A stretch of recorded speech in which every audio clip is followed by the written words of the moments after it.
Thank you.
Okay.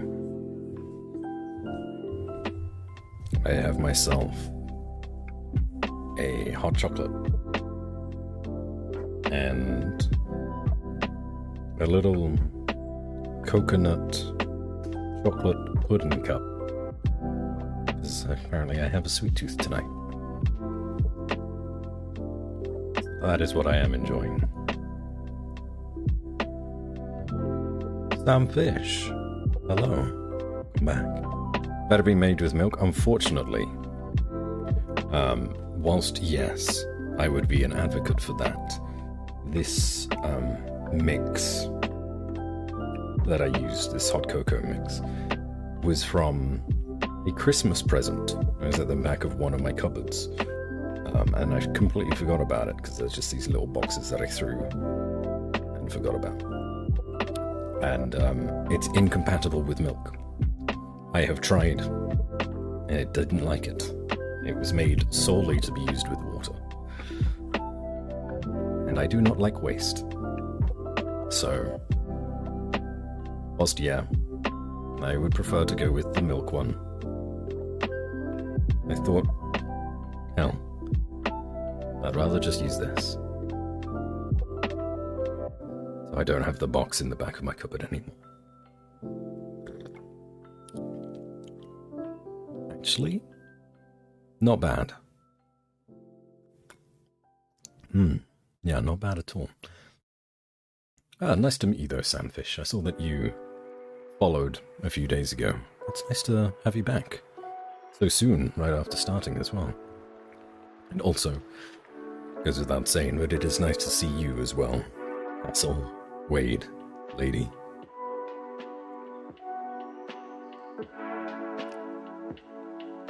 You guys are regulars though, so I can free or feel free to ignore you.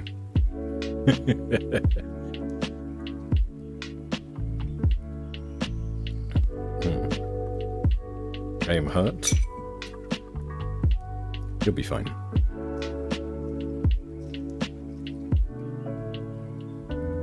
Oh, you don't have to greet me. I work here. Yep.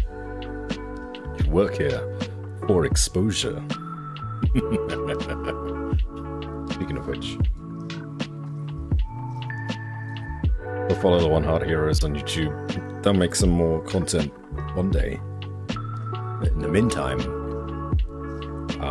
Wade and Cody have plenty of playlists where you can watch them do Nuzlockes of Pokemon, and do like various other playthroughs.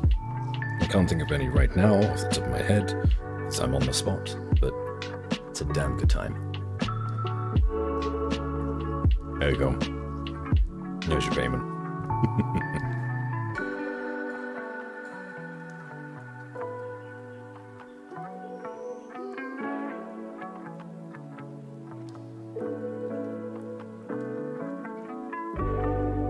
Make it a goal to do a zeros to you and hunt. Oh. It's not much of a threat.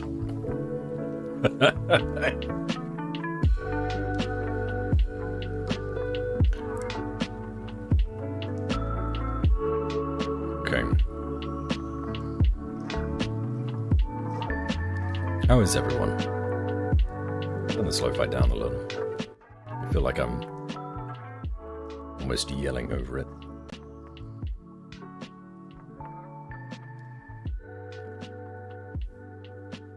Gosh, that is nice. So glad I decided to make a hot chocolate for this game that we're about to play today. I am certain that from what I have seen of where the water tastes like wine, that you guys in America right now that know a little bit more about the history of America and American literature, that you guys will get more out of it than I will necessarily. As I've not read Huckleberry Finn or Of Mice and Men or other great American tales like that, and I'm sure I'm pretty certain, in fact, that this game takes some of those stories and adapts them a little. And whilst I know the general story here and there, I'm not going to know as many as those of you that actually live in the States.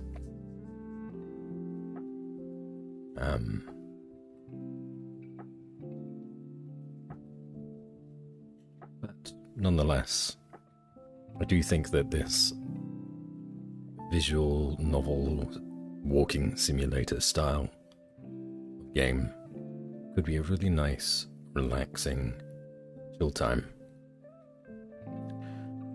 Especially seeing as there is an A-list of voice cast in this game, including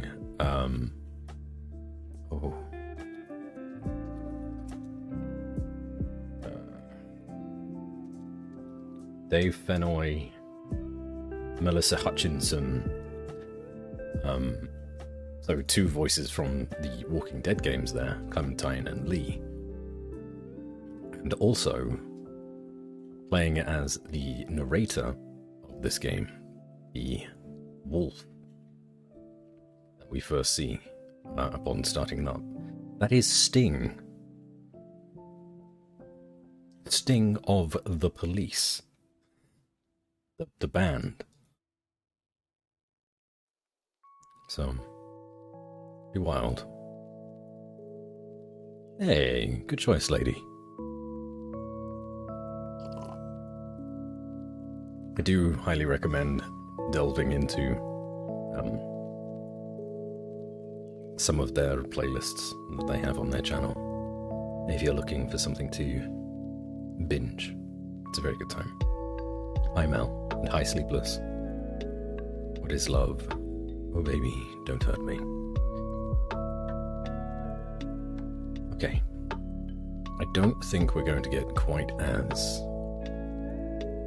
distracted for the beginning of this stream, because on Monday, if you weren't here for it, we didn't start the game that we were saying that we were going to start for about an hour and a half, maybe closer to 2 hours, which is wild. We really got sidetracked with watching videos on YouTube and chatting and me ordering groceries. So for now, if everyone is sitting comfortably, and most importantly, does everyone have a drink at hand? Whether it be water or hot cocoa or a coffee? All are recommended, as this hopefully will be quite a nice, cozy game. Hopefully. Or as the start of Path of Exile, league time to stay up for 35 hours. Sounds like you're gonna need to get some sleep then, Sleepless. I have a cat. That is a good substitute, Sam. Finished your drink? Or go get another. Chai latte tea. Very nice. Very fancy. Water required? Good. Good. Alright. Does anyone know anything of where the water tastes like wine? Has anyone played it before? Or has seen anyone play it? Whether it be on YouTube or Twitch? Or are we all going into this near enough blind? Refrain from drinking, cat. Well, cats are liquid, so could be easy to mistake. First time seeing this game, okay. Seen some of it ages ago. Hey lass. Welcome. Good to see you. And Lady Lavenders as well. We have 2 ladies here today. New game today? Yes. Oddly enough, very on brand with the style of kind of thing that I sent you recently. You know what that is.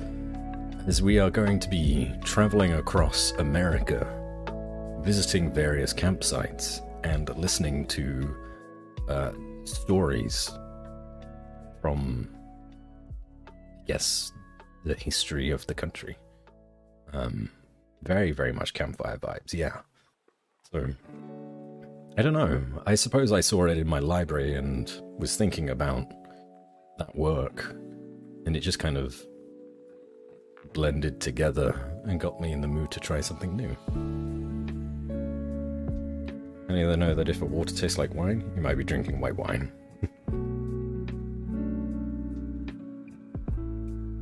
But white wine is neither white nor clear. Like a more yellow, right? Oh, I don't know.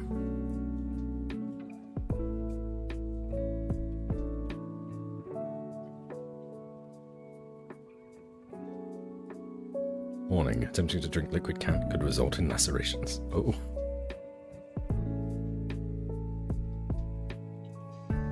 Work makes you play related games? I guess so. Just don't hire me to do anything lewd. Otherwise, it's not my fault what I stream next.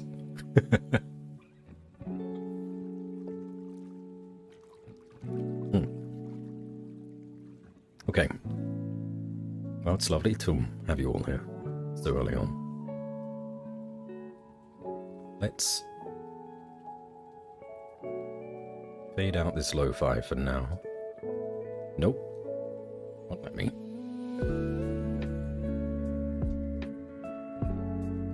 Come on.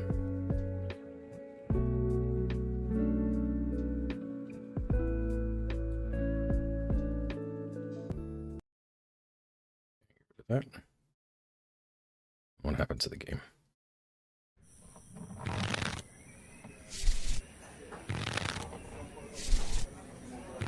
There it is.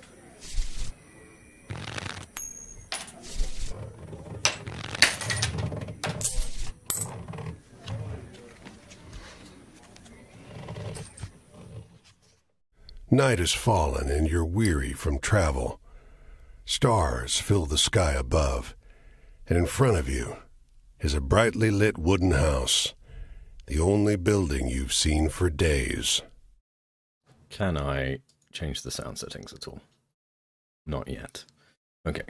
It may just be a little bit loud for now, until we can get to some settings. I don't imagine you narrating a lewd game. I mean, I'd do it. If someone wants me to narrate a lewd game, I ain't gonna say no.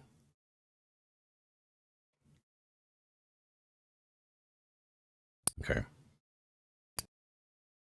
Night's fallen, you're weary from travel. Stars fill the sky above, and in front of you is a brightly lit wooden house, the only building you've seen for days. You walk toward the house, hearing the sounds of laughter and talk as you reach the door and push it open.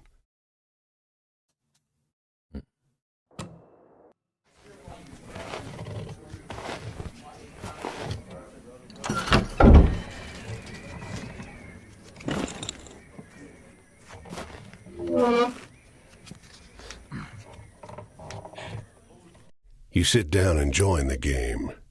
It's a cheap buy-in, and not many of the other players are very good. The lady fiddling with dice gets good cards, but has no real strategy. The man to your right seems to just hold on to the highest cards he has, regardless of suit or any consideration of matches. Interesting.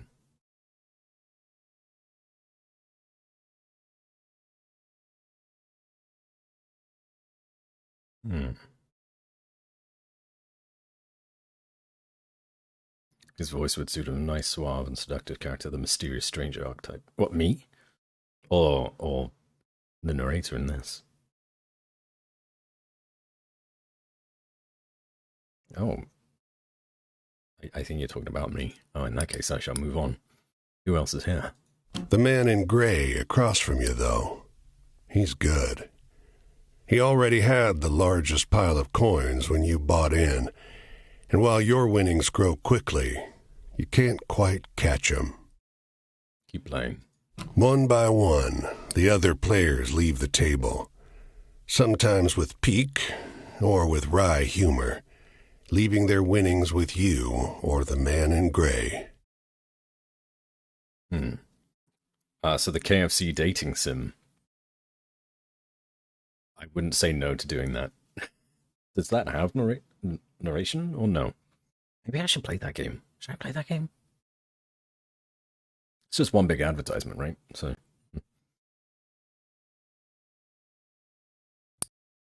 keep playing.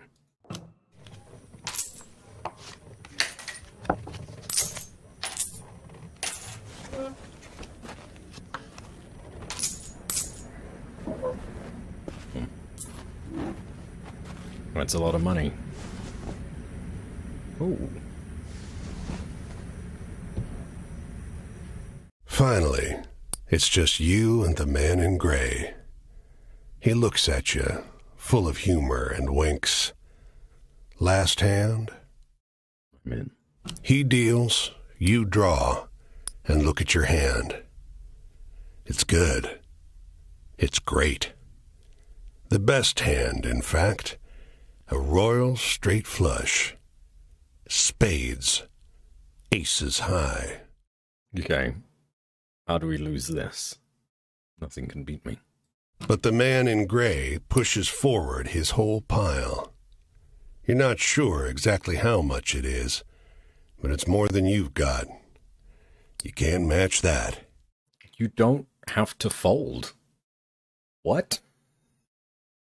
If he pushes in more money than you've got, then you can just match whatever you have, and he can take back. That's not how... Okay. The man in gray stops you. Now, if you like, I'll let you wager your word. I know you'll be good for it. Just promise you'll pay the debt, however I ask. Check our cards. There's something funky going on here. Yep. 10, Jack, Queen, King, Ace. All spades. All right, you have my word. The man in gray smiles. All right, then. I'll call. Do not understand gambling hands. We are playing poker at the minute. And it's fairly simple. Once you've got the list in front of you and you can see what's good. It's just like matching the cards or getting 5 in a row. Or getting 5 of the same color. I say color. Same suit.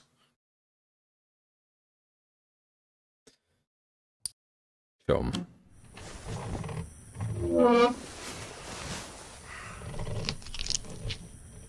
What the hell is happening here?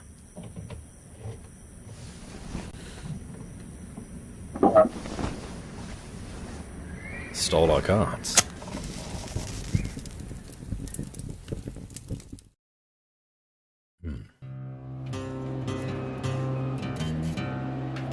Well, your luck wasn't so good, was it? That's quite the hand, but not for the game we're playing. I'm afraid you owe me. Your life, sure, but more than that, your labor. That is Sting. I still cannot adjust the... Hold on.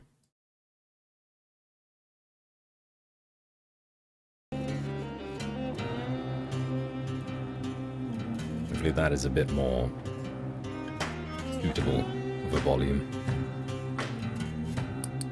Until we can actually get into the settings.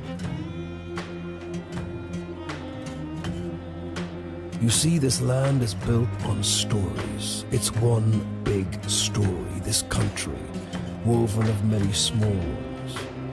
Few of the small ones are strictly true, and the big story is mostly a lie. Land is built on stories, one big story. This country woven of many small ones. Big story is mostly a lie. All the stories and songs and myths and legends start somewhere, with a seed. As they're told and retold and passed around, they grow and change to become the stories we know. To pay your debt to me, you'll be carrying stories, finding the seeds first and then spreading them, telling them onwards so they can begin gaining strength. This is no light task. Stories are heavy. Most of the stories you'll find will be small seeds. They might be true, but they'll grow wild and unbelievable with the telling.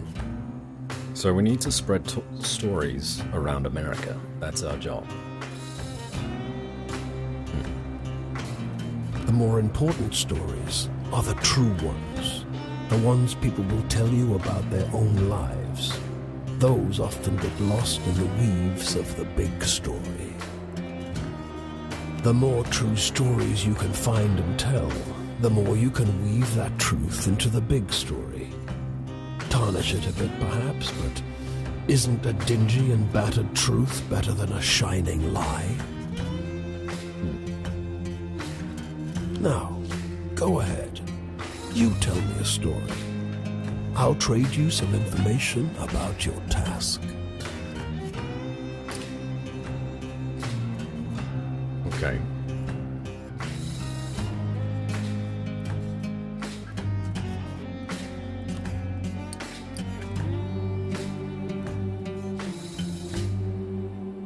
What is this? 3 of staves, travel, justice, choice, morality. World. Oh, that is a lady. Pregnant lady. Heaven desires, fulfilled wishes come true. Wheel of Fortune. It's a good game. Death, change, endings, moving on. What's the lady up to? Oh, tell the story of the parting of a cloud of fog to reveal a brief glimpse of a land of promise and plenty.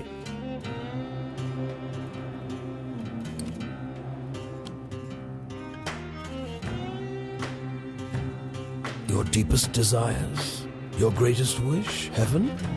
Big Rock Candy Mountain? El Dorado, the promised land, that place just over the ridge where they all say that the water tastes just like the sweetest wine. Well, I don't know where that is. It's supposed to be somewhere in this country. Ask the people you meet. They're all searching for the same thing. Okay. So we get to choose, hopefully, all of these, telling him the stories that we know of so far, and then eventually, I imagine, we'll fill out all of these grayed out options on the side, revealing larger story at play. Loving the OST? Yes, it is very American. Very, twangy. Yes. Two through staves. Tell the story of the northbound train, blinking its giant eye as it crawls through the night. Travel? That's your job. Wander from place to place, gather those stories and spread them. Yep. People get bored hearing the same stories over and over. But an old cliché in one state might be a rip-roaring new yarn in another. Okay. Playing poker with TB?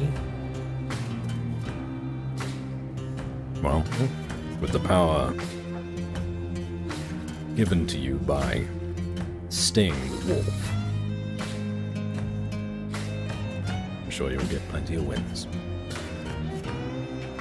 Tell the story of the endless series of doors and of different kinds, each leading only to more doors.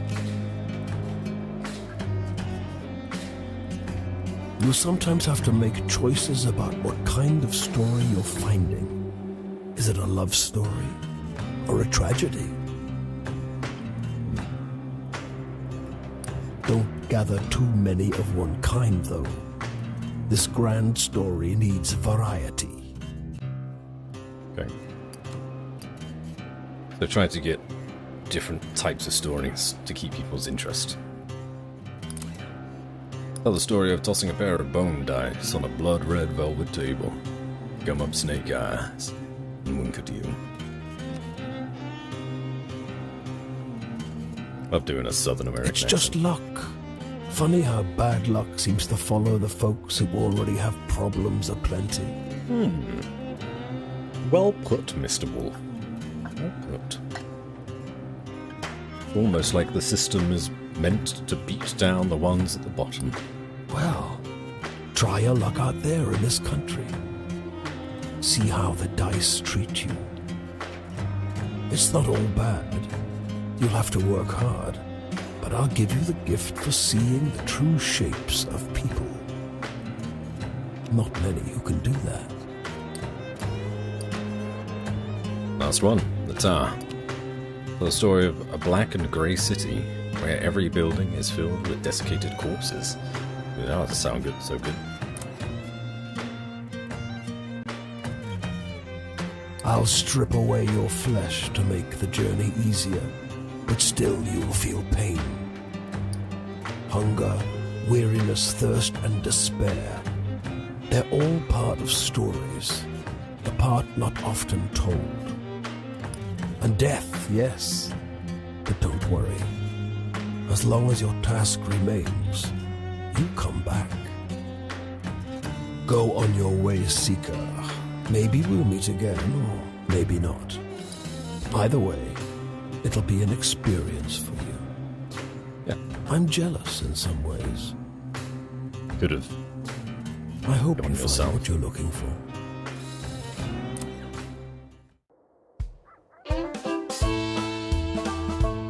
Oh. That became very upbeat.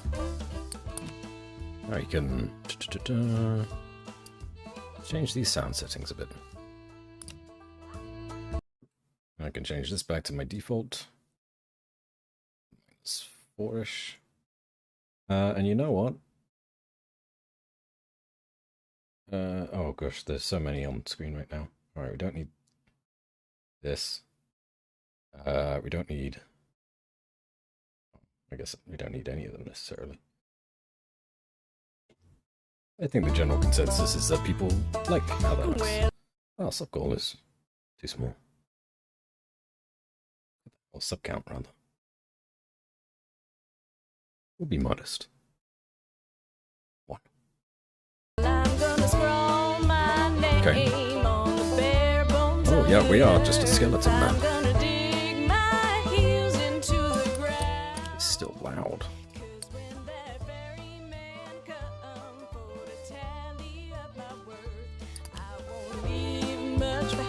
That's better.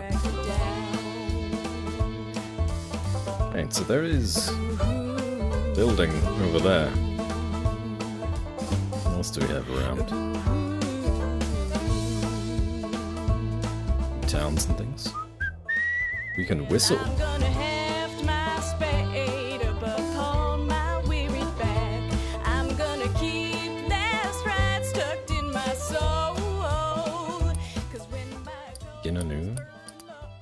Grown by Dim Bulb Games, produce of USA, San Francisco, California.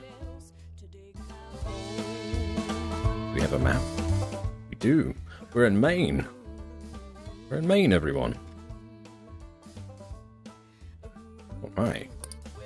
Yeah, right at the top. Okay, well, let's just walk, shall we? Let's see what we can do.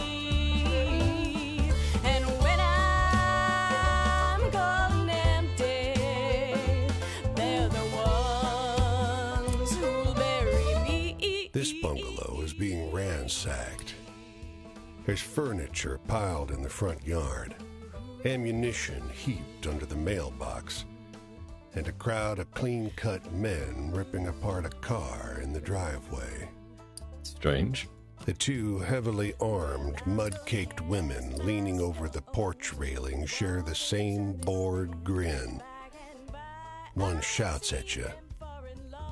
Lend a couple innocent gals a cigarette? That I didn't expect that voice change. Sure. You are about to hand her a smoke when those men draw pistols and shove you hard into the dirt. You know these girls? They demand. No. Once they've dumped your bag out into the road, they decide you're harmless. If you were selling booze too, you'd have a lot more cash, sneers one.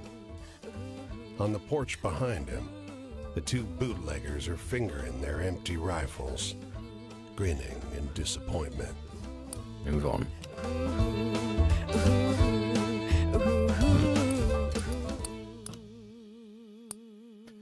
I'm sure there's some kind of commentary to be made about the first story that we interact in America is us getting robbed. But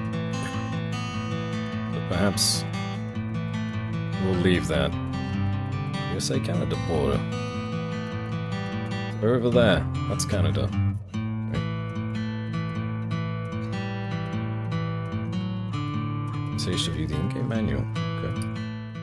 The goal is to fulfill your obligation to the Wolf by finding all 16 characters scattered over the US. And trade stories with them until you earn their trust and finish their story. Oh, is this a controller game? Shall we play with my controller? Hold on, let's see. Yeah, that's a bit better. By having adventures, you begin to collect stories. You meet characters, and they'll ask you for different types of stories. Tragic, hopeful, scary, thrilling, or funny. Remember what sort of adventure you had, and you'll know what type of story you got. Stories will grow and change as you tell them. Once you tell a story to a character, it will be out in the world, and you may encounter someone else who will tell you a better version of it. These better versions will be more entertaining when you tell them to characters, but be sure to tell different stories, so that you have a chance to grow them all. I really like that. So you start off, literally as the Wolf was saying, start a story as a seed, and then eventually you may hear that story come back to you in a different form, as it's spread around through, like, rumor and... I don't know. Yeah. I guess just entertainment. That's neat. Stories you get from characters are wildcards. They'll fit any of the 5 categories. However, telling them will not cause them to grow. So use them sparingly, as you're giving up a chance to spread other stories. I'll swap around the stories you tell. You can do that in the inventory. Got it.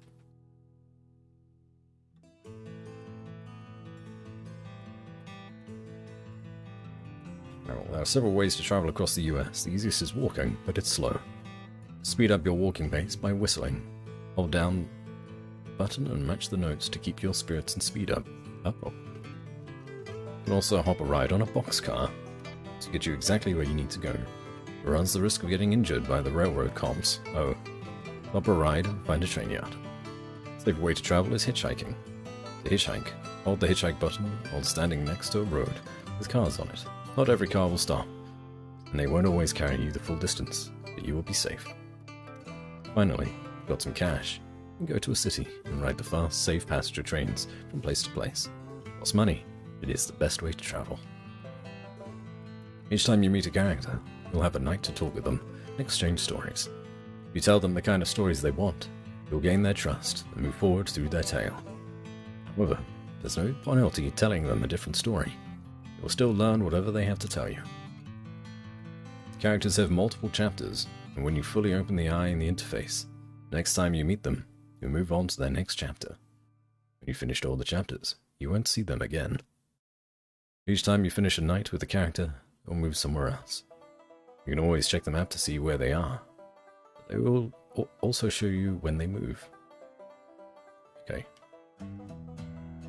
Inventory holds the mementos you've collected from the characters you've met. Once a character trusts you fully, they give you something to remember them by, which can be used to travel to where you first met. The inventory screen also has tabs so you can see your stories, timeline of your adventures, a map of the US, and your progress with each of the characters.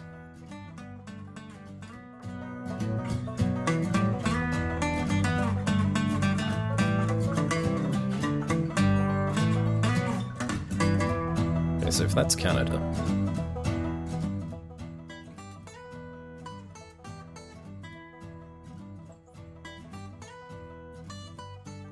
oh yeah, this is a lot better to control. Oh my, that is the whole of America. It's all of it. We're gonna need to walk across all of America. Yeah. There's a lot of characters. Where should we go first?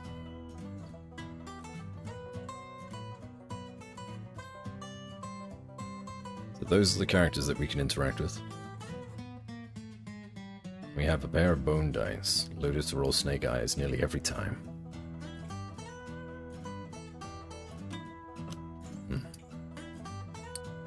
We've gathered one of 237 stories. I guess that was the, yeah, this one. Women arrested for bootlegging in Maine.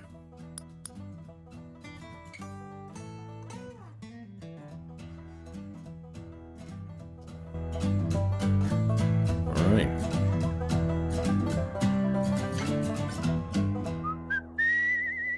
I don't understand how this is supposed to work. Oh, like that.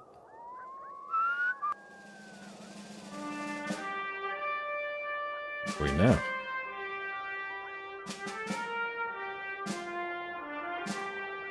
We're near Portland. Off the road and into the woods, you can't help but come across this package by the old tree tied to a sturdy stick. The cloth wrapping conceals, though not particularly well, something large and softly unsettled. Little eyes blink back at you from inside the bundle.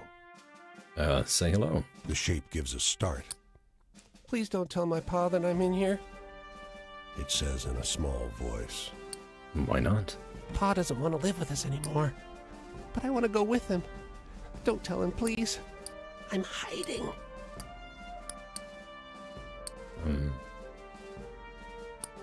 I won't tell. You tell the boy you'll keep his secret.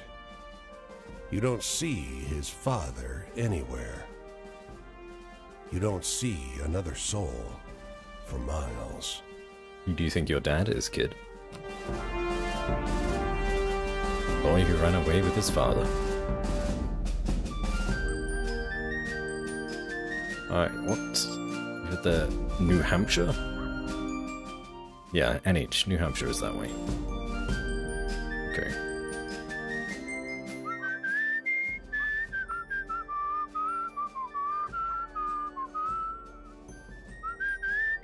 That does actually kind of significantly up your walking speed. They don't come every year, you know. The old man is sitting at the edge of a rotting old pier, crooked legs dangling over the water. He watches a pair of seagulls preen and groom each other on a rock just off the shore. Ask away. Just when the fishing is going to be good. He taps great, black, thick globs of spent tobacco out of a huge ceramic pipe. Gross. I got another year, I guess. One more year of what? Another year of this town being here, he replies, letting a grin spread across his face. If the seagulls came, that means enough fish to keep it in place.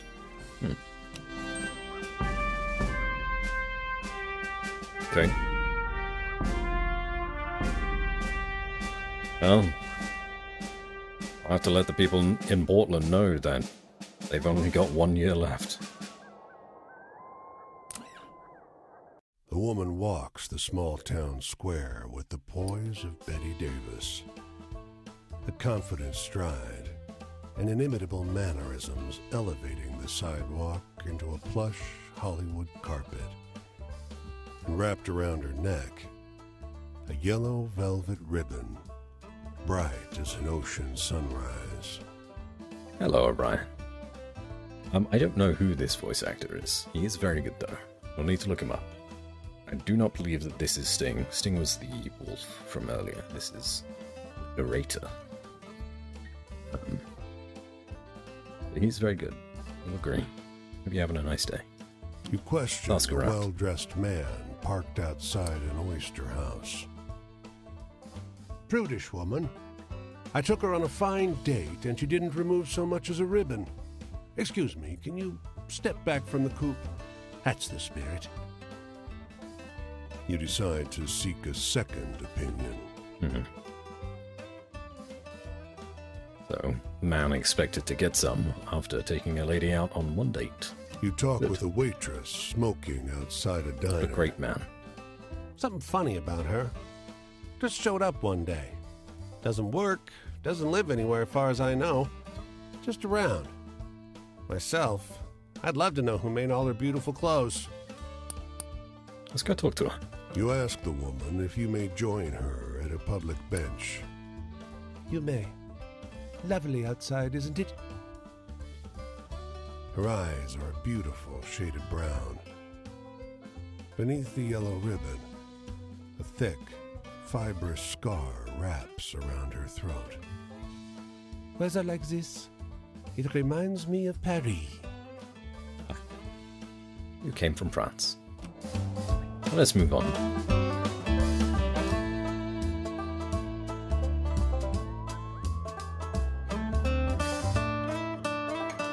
Lighthouse stories are always good, right? You can see storm clouds on the horizon, and you don't relish the thought of being caught wandering this rocky seaside road in the rain. Fortunately, you find the lighthouse door open, with a daunting staircase before you. Let's climb up. At the top of an ornate wrought iron spiral, you're breathless and feeling the strain on your knees. Rain already batters the walls outside. You can only knock on a heavy wooden door leading into the upper level. Muffled voices and light seep in beneath the door. Put our ear to the door. Looks like we got a visitor. Sounds like a man's voice, deep and rough. Well, behave yourself. I'll open the door. Another man, this one with a higher, more sonorous voice. I always behave myself. He feigns indignation, but his tone betrays affection instead. After a moment, the door unlatches from the inside and opens. The man before you is tall and muscular, with a hint of a paunch beneath his wide chest. The heavy iron knob on the door looks nearly dainty in his huge hand. Didn't want to be out in this rain, did you? Come in. Despite the rough exterior, this room looks like a well-appointed parlor. There's a rug on the well-trod wooden floor and an enormously plush couch. And sat upon it is a stocky fellow grinning through a great hazel-colored beard. Tea? He offers, hoisting a teapot. I can't imagine that it's too lonely. They've got 3 fellas in here, giving each other company. But we do need a heart story, so it must be lonely up here. Oh, we manage. The tall one sits on the sofa, casually wrapping an arm around the other lighthouse keeper. The quiet suits us just fine. He needs his quiet time. He's a writer. The tall one grunts. I dabble. But you must have some good stories from the road. Well, I have some. You wake up the next morning on their old sofa, still warm from an excess of tea. And cakes? There might have been little cakes. Prodigious snoring rumbles in from the floor above you, and you quietly take your leave. But that was lovely.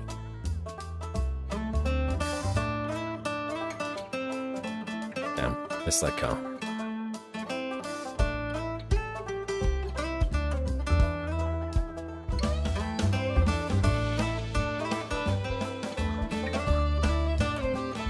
Gonna stop for us, bud? No? Oh, in that case, that looks like, to me,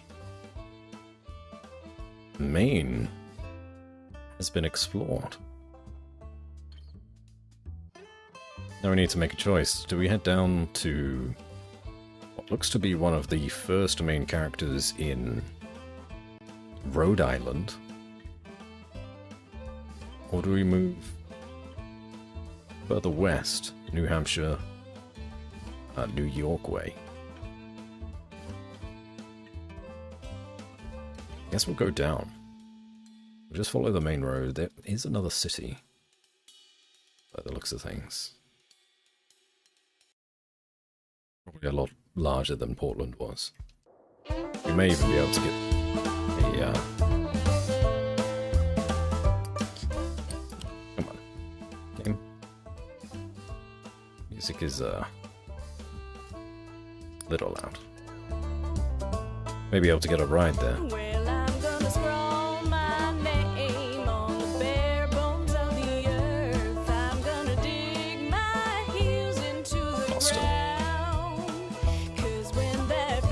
We'll head to the church first and then go to Boston. A dusty truck and a man on horseback pull up next to one another in front of the grocer. Suddenly, the driver and the rider, two wiry old men with identical haircuts, start shrieking at one another. This must be like, what, 1950s or so? I mean, they all... Not everyone has cars, but there are cars around. So... What era would this be in? Maybe a little bit earlier than 1950s, but I'm not entirely sure. What's going on? The man with the truck leaps into the street. Brother! He shouts. The one on the horse tumbles out of his saddle. Brother! He screams. They embrace in the road. 30 years! Hollers the driver. The rider, tears streaming down over his face, corrects him. No, 32! Oh, wow. Everyone here is watching these two older men cry and hug one another in the middle of Main Street. Cars and wagons are backing up. People are yelling. Take a photo of us! The driver begs you. Starts hauling a tripod out of the bed of his truck. Safety first. Let's get out of the road. As you usher them onto the sidewalk, the driver says, Joe, I thought you were dead. The rider freezes. Joe? He blurts. I'm not Joe. The two men stare at one Oh another, no. each slowly recognizing something alien in their mistaken brother's face. Two men who mistook each other for his missing brother. Wow. That is a good story. Alright, let's have a look in Boston. What's happening here? Boston. Red brick, green trees, blue sky. In this weather, Boston is beautiful. That is, till you make your way deeper into the city. Get lost among the cramped, winding, shadow-haunted old streets. We can explore, earn money, go to the train station or store. Or we could just leave. Explore. This city is like no other you've been to. Crooked streets splay out in a maze of narrow passages, no two alike. Soon, you find yourself in twilight, utterly lost. Bright light crests around one corner, a car approaching.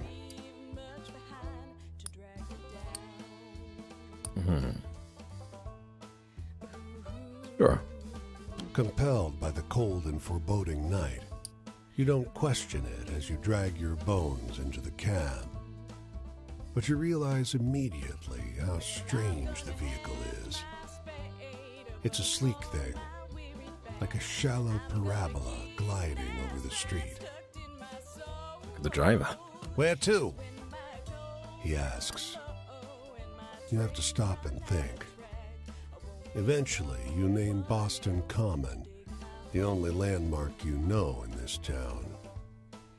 He peels off silently. You feel the car move before you hear the engine. Look out the window. He takes you through ever odder streets, flanked by painfully clean, gleaming buildings. and signage for businesses you don't recognize. Even the air seems different. It doesn't smell so sharply of gasoline and coal. Eventually, you come to a stop. Do we have any money to pay him? The fare's in glowing numbers above his dashboard. It's much too high. Surely a mistake. No charge, he insists. Oh, good. You look like you need a break. And then you find yourself on the curb at Boston Common, under thick moonlight, in a city much as you'd left it before. Odd silent taxicab. Let's earn some money. Into the streets of the city, looking for a way to make some cash. Let's try panhandling. Man in a suit, looking very pensive, strolls up and sits on the curb beside you.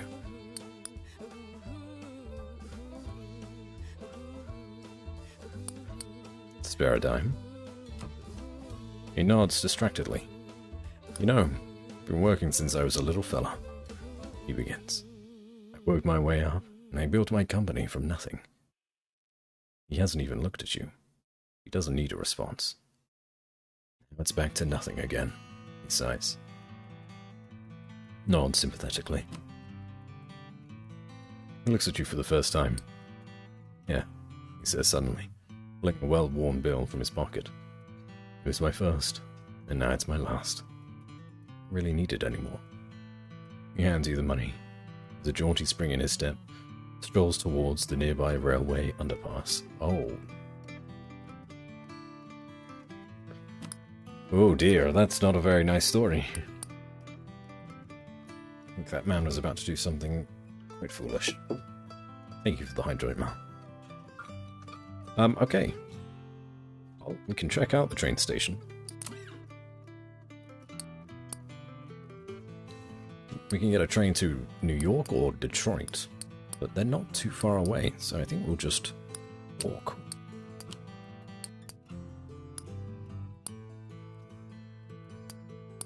We don't really need anything when it comes to coffee or food.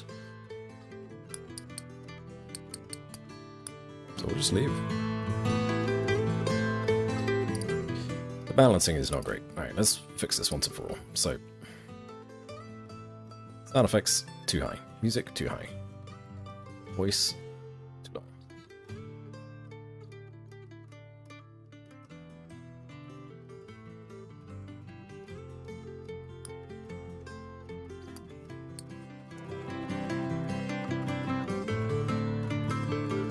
What's happening here? Cat. Come back to that cat. Outside the small thicket of apple trees, the phrase "tended to by John Chapman" is carved into a fence post. Nearby, a hound lies on its side, perfectly still. Flies buzz around its ears. But a grizzled man pauses at his digging to shoo them off. Help him dig, old guy. There's an extra shovel. With it, the two of you make short work of the grave. He tells you about his beliefs, why he's raising apple orchards in the middle of the country. It's a sin to graft, he tells you. Hurts the tree. Eventually, the hole is deep enough. Bear witness. He stoops to the ground and lowers the pup into the earth. Tears flow freely. I'll see him again in heaven, he tells you. Our souls are bound by love. He wipes his eyes. I don't think I can bear to stay here, though. Maybe I'll set out again. Are you a traveler as well? John Chapman, his orchard and his dog. Wonder if we'll see him again. Looks like we are in Rhode Island already. This camp will be the first main story character that we can interact with, I think. I know, very sad story.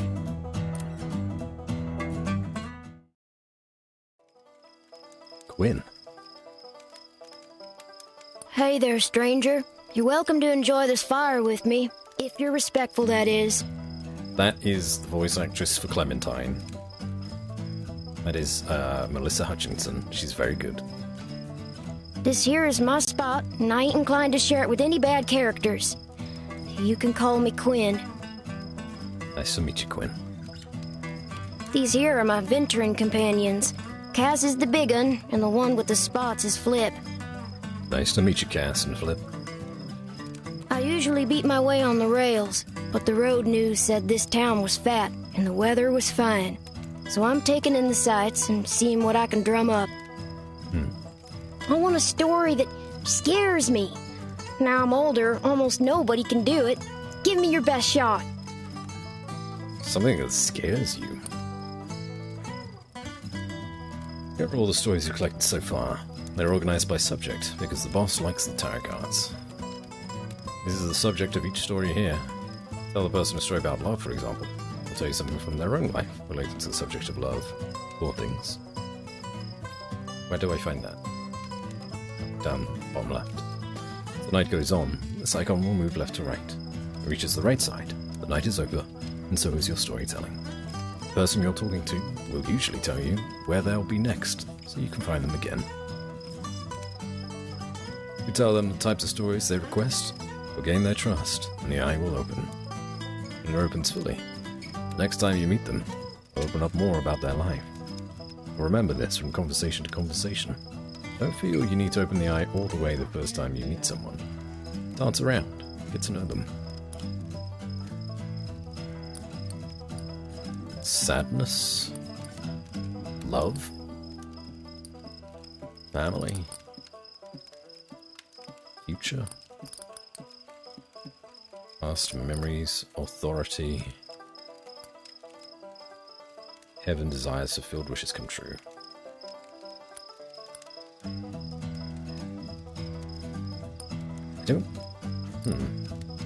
They want a scary story. I don't think we necessarily have a scary story, do we?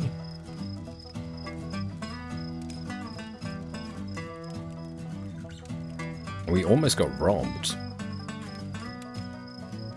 Once. It'd either be that or sadness. The one about the dogs that, and John that we just obtained. Otherwise, the lovers in the lighthouse, they're fine.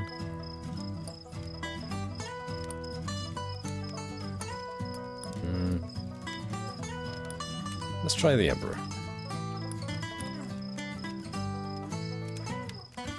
It's not scary. We can actually look which ones we have. Two men who mistook each other. No, that's quite funny.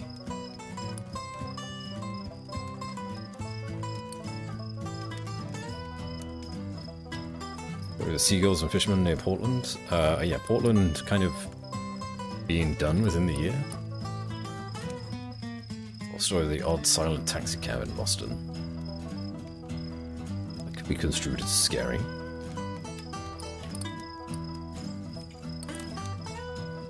Why don't you preview the story and see if it might be scary? I'm not sure. As far as I can tell, this is everything that we've got. You just kind of need to remember the context. Tell the story of the boy who ran away with his father in Maine.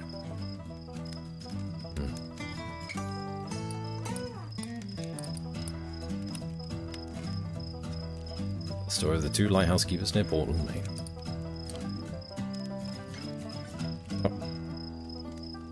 The story of the elegant woman in the small town near Portland, Maine. That's not the one that I thought it was. Maybe we got the world? Story of John Chapman, his orchard, and his dog around Boston.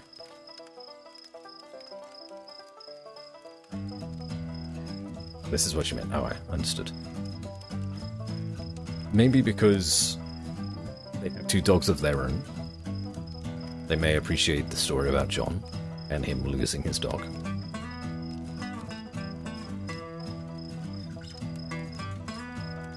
life got enough tearjerkers in it without telling stories like that? Jeez. Sorry. I didn't have much that was scary. Wishes come true, huh?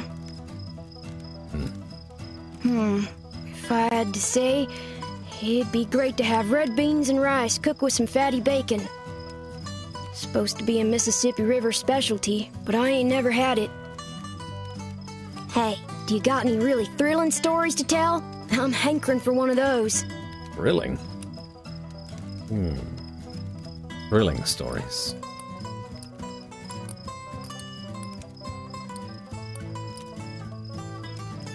No.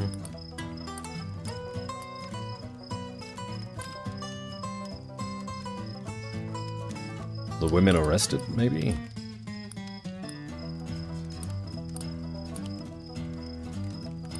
Yeah, let's do that one. Oh, the story of the women arrested for bootlegging. Well, that was a lively tale. Hey, we helped. That was a good story. Authority, bosses and such. I ain't nobody's little Angelina, if that's what you're asking. I take care of myself and my dogs. I don't need no jocker looking out for me, so if you're offering, don't. Shoot, I thought I told you to be respectful. You want to keep enjoying my spot or not? Think about that. I want to hear a story about ghosts or murderers or something. Scary stuff. We don't got any of that.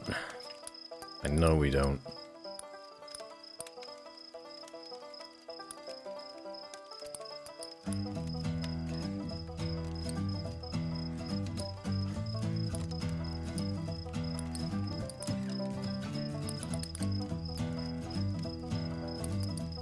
About the taxicab, the weirdly silent one.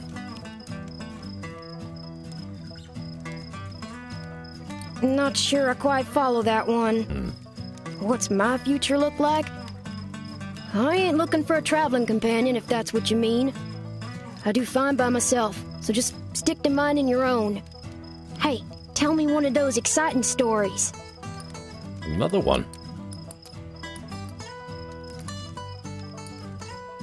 Exciting stories.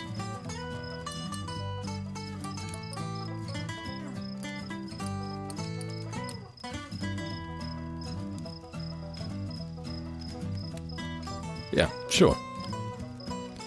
What about the brothers in Boston? That was a chuckle to be sure, but do you know anything more lively? I don't.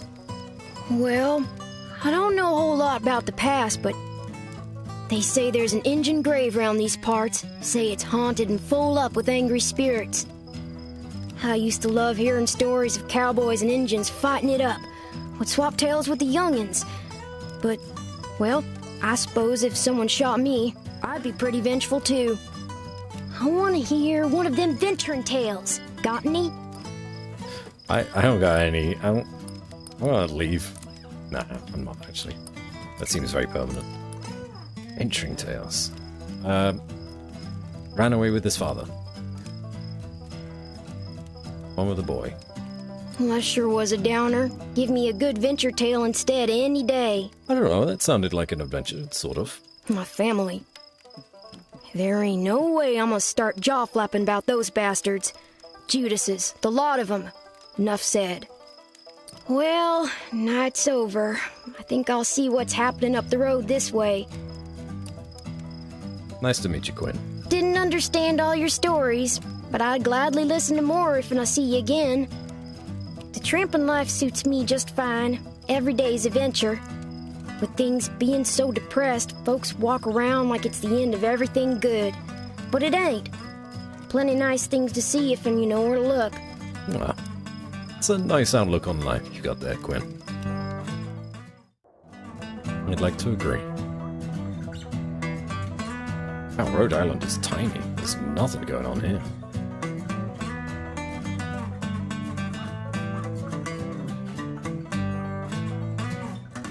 We are in Connecticut. As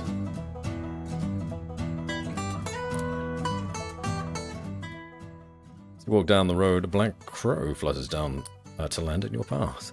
It looks at you, cocks its head, and speaks. Oh, you've got a long, long road ahead, don't you? These people to chase down? Also, I hear. It laughs. You got some experience when it comes to chasing folks. Tell me about it. Well, if you want, go find your friend again. Ask more about their life. I want better stories this time, though. Is up at you. Didn't they tell you where they were headed next? Yeah? Nay, the world is full of people. You could find another friend like that if you went looking around. There's more than one interesting person in this land, for sure. Gives a gravely laugh. That's what humans say, anyway. With that, it launches into the air and disappears. What happened to the narrator? Did I turn them off? Nope. I guess they've just gotten a bit tired and gone to bed. That's fair enough.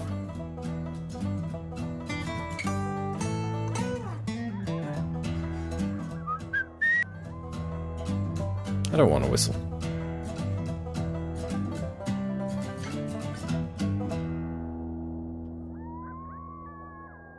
Stop the damn car. Let me in. Guess we're going to New York.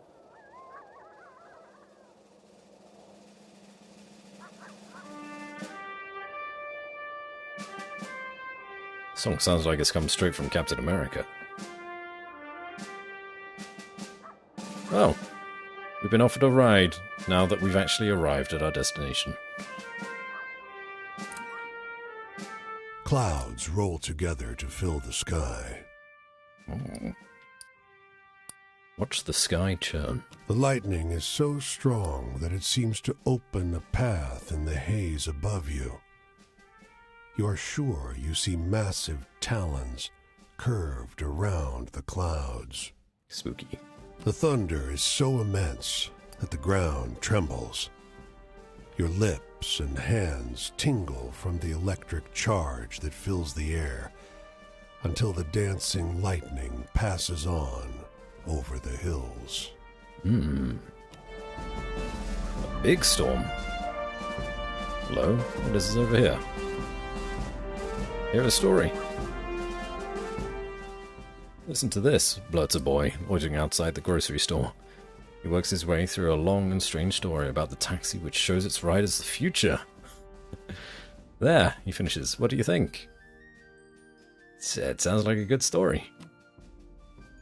Holy shit, you know this story. It's the story of the odd silent taxi cab in Boston, but wildly altered. For a couple moments, you're too surprised to respond. Seriously, the boy insists. What do you think about that one? It's a great story. Smiled sheepishly. Thanks, he says. I heard it from my brother. The story grew in the telling. A taxi which shows riders the future.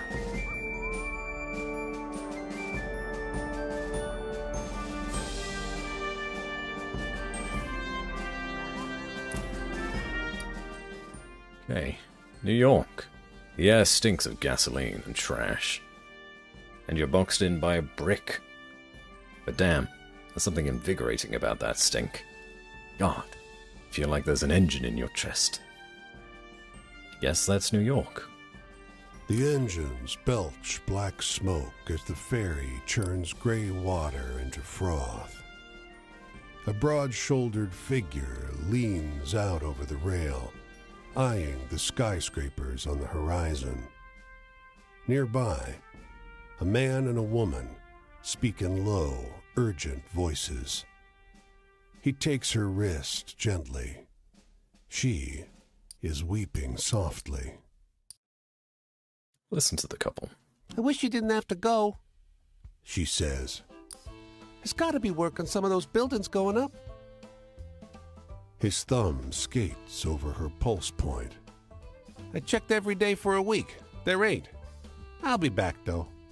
Got your picture in my wallet, don't I? It's not forever. Hello, Bergerson. Welcome in. Hope you're having a good time zone. Wherever you may be. Keep listening. Her words are split by a sob. Might as well be. My parents didn't come to New York for this. She leans against him, the wind tousling her hair. He pulls her to his chest. I'm leaving because I gotta go. If there was another way... They stand together, close, quiet, in the stiff breeze.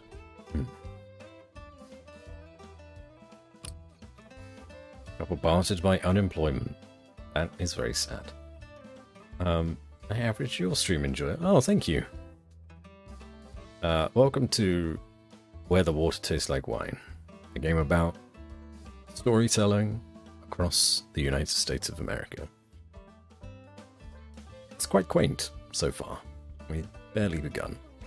We're just listening to stories and gathering them so that when we want someone, or rather when we meet someone that wants to hear a story, we're able to share.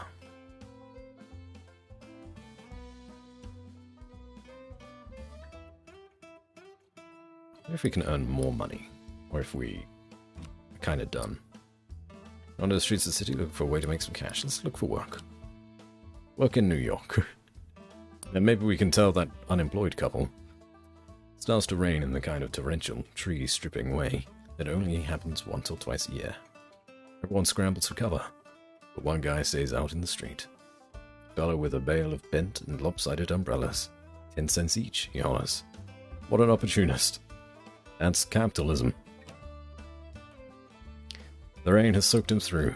He's doing a roaring trade. He tells you. Go run around on the main shopping streets and pick up all the umbrellas you see, okay? People sometimes drop them when they blow inside out. I'll pay. Oh. You know what? We're gonna seek shelter instead. He's liable to get pneumonia out there. He takes shelter in a restaurant packed with damp, smelly, rained-on folks. Freak thunderstorm is over in an hour. You wonder if the umbrella seller managed to make any profit. I'm sure he did. Now we can get another train to get to DC, Detroit, or Boston from here. Okay.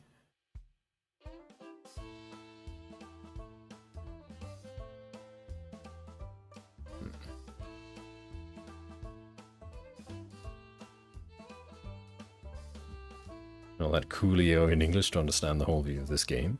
Well, we're just slowly exploring it ourselves. I believe over there in Ohio, I think that's Dave Fennoy's character.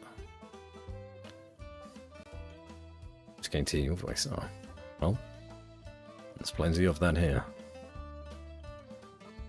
It would be nice to head down to Texas.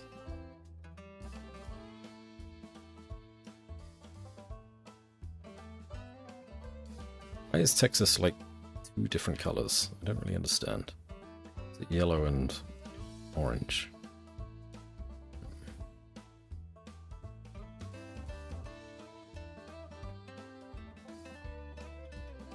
Although there are two characters down here. Tales of our endeavors proliferate. Tenacious Lemur. Hello. Welcome in. Thank you so much for the rain. It's nice to meet you. Lena Ray. Oh, hello. Welcome back. It's good to have you here. Thank you for doing the shout-out, Tenacious Lemur. Appreciate it. You were playing Hollow Knight, a game that I have been recommended endlessly, but have never actually gotten around to playing myself. How was it? I hope you had a wonderful stream. If you don't know who I am, because I think this, maybe not the very first time we've seen each other, but nice to see you again. If you don't remember who I am or don't know who I am, I'm Bats. Nice to meet you all. I tend to do like a lot of indie games or chill kind of style vibes. Yeah. We just hang out, have a good time. Like with this game at the minute. About storytelling across America. It's a good time.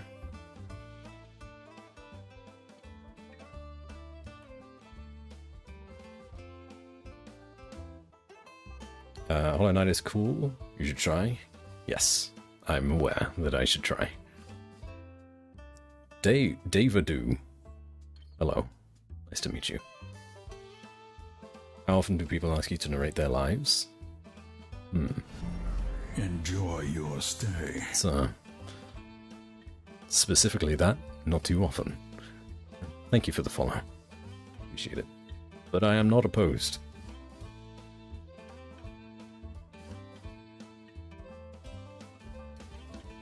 Definitely didn't pull any of my hair out. Oh, you're having a rough time with it, huh?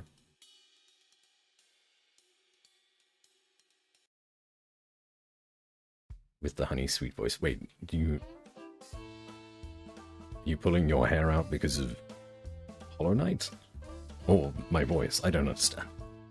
I'm lost. Kuretsu. Oh, did you come in on the raid as well? Good to see you again.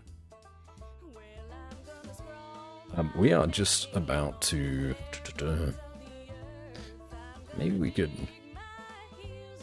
catch a ride to MD. So there is a city down there.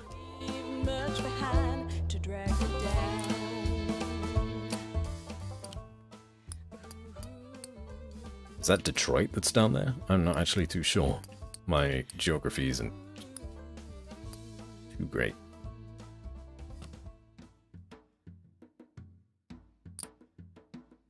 Well, where are we now? Let's take a look. Nope. We're in Michigan. I am terrible. We have gone very much the wrong way, but we are very close to Ohio now, so we can go talk to this fella. And then maybe make our way back to New Jersey area eventually.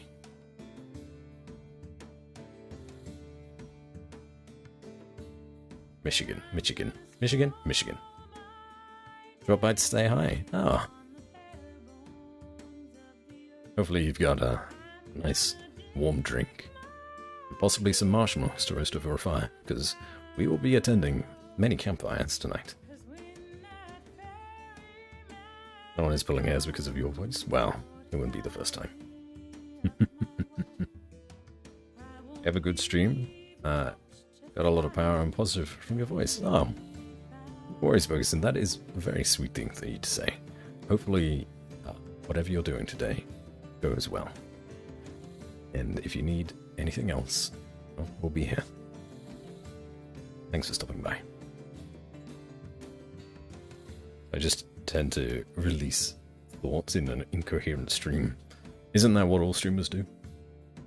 Aren't we all afflicted by that curse? It certainly feels like it. All night I had some tough parts tonight. The voice is easy listening. Ah, I see. I'm with you. You'll get there, though. I believe in you. You already visited Chicago? No, we started in Maine, at the very top here. So we went to Austin, and then made our way down to New York. And from New York, we are now in Detroit.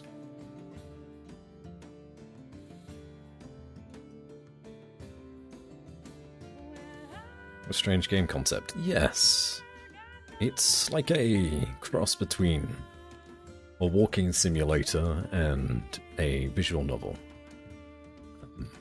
We have collected 10 out of 237 possible stories so far, and some of them have already been quite sad. And then when we gather those stories, we can tell them to various characters that we sit around and share a campfire with. We've only met one so far, Quinn, the hobo kid, and her 2 dogs. And the more we meet them, the more we progress their story and find out about them as well. Okay, well, now that we're in Detroit, let's have a little look around. Need to make some more money again. It's a Texan whose AC was broken up until a few days ago. A cold drink, please. Ah, right. Yes, it is definitely warm in some places in the world. But please adjust your drinks accordingly. What's the weird feeling in the air? Something between dread and frantic optimism, maybe.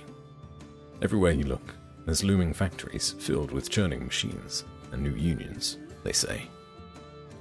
The rain is coming down so hard, it's a wonder the sidewalk hasn't started to crack. You manage to find a narrow patch under a ledge where you can stay dry. Wait out the rain. A squat man, bundled up in a black fur coat and matching hat, approaches. The thick rain flattens and mats his fur. He squints up at you. You're in my spot. He crows.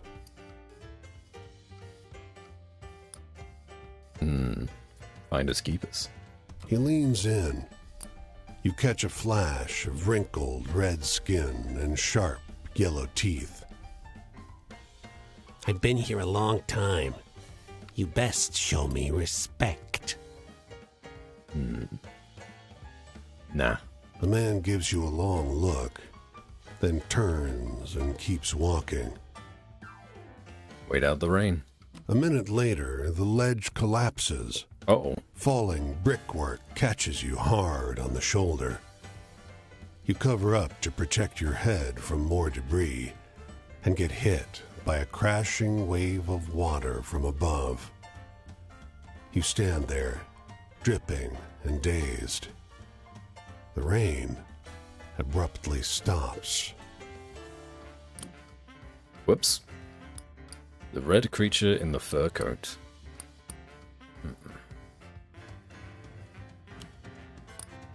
If we tell that story, that red creature in a fur coat is going to turn out to be a devil. I'm sure of it. You wander the streets of the city looking for a way to make some cash. Let's look for more work. Wait outside a lumber warehouse for hours.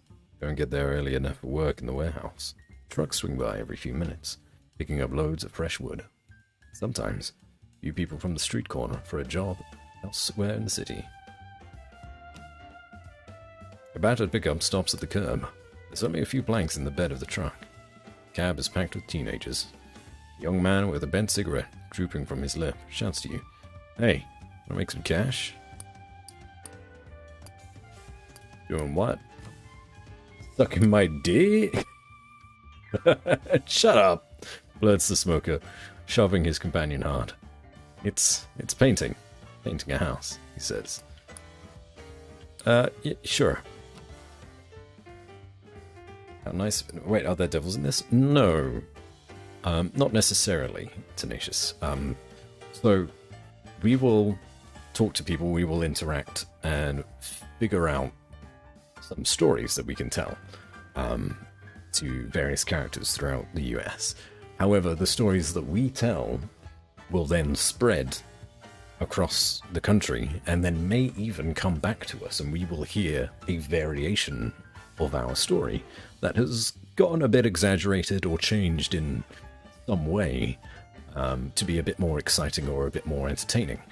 And it is our decision, if we do find that story again in an altered form, to either correct it or to let it continue on its way and evolve in its own form, because it's way more entertaining. It's kind of interesting in that way. The door of the truck cab opens slowly, and the boys slide around to make room for you. You count them quick, 6 total. 2 of them crouched under the dashboard at the foot of the front passenger seat. There's something ominous about their sudden silence. The moment the trunk pulls into the street, every single boy but the driver produces a switchblade of some sort. Everything is bare knees and shining knife blades. "Give us your money." "I don't have any money, you idiot," howls the driver, accelerating into the middle lane. Reach back for the door latch, and a second later, you're landing hard in the middle of the street. The truck rolls away. The boys' shocked faces crane back to look at you. Taxi nearly runs you over. Passerby jeer as you limp to the curb. Ooh, could have been worse. Alright. No money.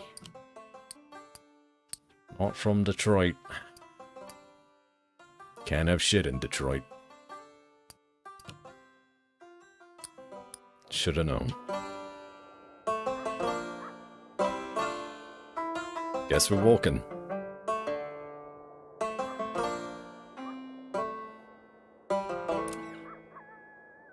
You've seen migrant camps before, and they tend to look like the town dump. This one, though, on a good day, this could pass for a town. Then let's wander around. Starched white tents stand tall and many, and a stroll through the grounds finds you neither trash nor trouble. You hear some chatter from a large tent on your left. On your right, a tent in the shadow of the trees emanates a soft buzz. Let's go left. A bespectacled man reads from a black binder to an audience of about 24 migrants. At this time, He says, Mr. Martin vacated the chair in favor of new chairman Mr. London. Mr. Lake was elected vice chairman. Mr. Lake was elected chairman of the Finance Committee. Okay. Doesn't sound all too interesting, but might be a story somewhere. Ah, hello, Jake. Thank you for the hydrate. Mr. Horner and Miss Clive were the other members on the Finance Committee. Mr. Lake gave an instructive talk on the duties of that committee. Mrs. James displayed a lamp left by a camper which she suggested should be resold. Mrs. Schwartz made a motion that this be tabled until the next meeting.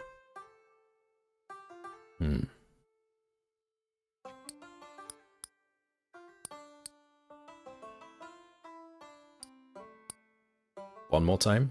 Total collection for the month, $143.70.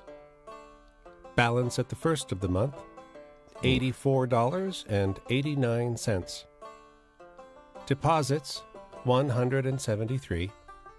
Bank statement balance, $248. Okay, well, we There's tried. only so much recitation of council minutes that one can take, and you're over your limit.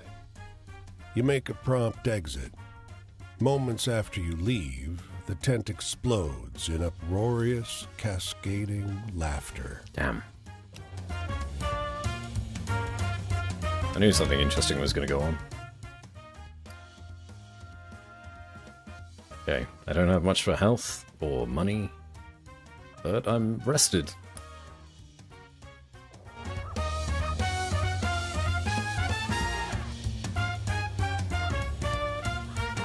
Maybe they were just being boring at my expense.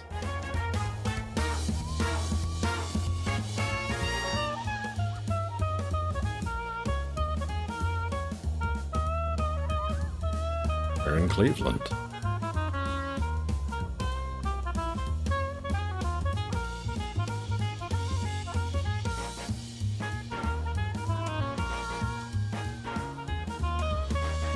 Well, we are a skeleton. We are dead. So that would make sense, Jake. I missed it. Deep in the fields, you come across a group of young men clearing weeds and sod from a roadside plot. Pitchforks flying, weeds dying. You almost don't notice that the dark lump beside them is a dozing boy, lying smack dab in the middle of their work. Sometimes you just gotta take a nap. There's an odd frenzy to the way these boys are ripping the sod apart.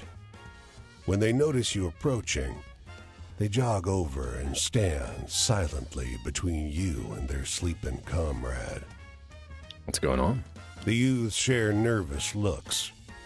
The oldest steps forward. Get going, he blurts, leveling a pitchfork at your gut. His hands are shaking. He seems serious. Is your friend alright? You step closer, and the ringleader loses his nerve. He died, He blurts. he was sweating and crying, and he just fell over. They won't come get us with the truck till sundown. You realize now that the sleeper's been posed. The ashy shadow on his face wasn't cast by a tree. Hello, Frickle Frankle. Yes, we're streaming today because my internet was terrible yesterday. Normal stream time. So, kind of missed it. So just moved it one day later, and here we are. Boy who died in the fields. No, something, something, something. Kind of a scary story. Franklin. Why, hello there. Look like that's a heavy bag you're carrying. Let me get that for you. I insist. No, this is not Dave Fennoy's character. I was mistaken. You also have bad internet on first world countries? Oh, yes. Some days it's just not great. But thank you, stranger. You see this uniform? It means you can trust me to make sure this is the most comfortable journey you've ever had in your life. Who am I? Well, I'm no George, I'll tell you that. But that's not important. This trip is about you, friend. What do you mean? Have any optimistic tales? I'd like to hear one of those. I mean...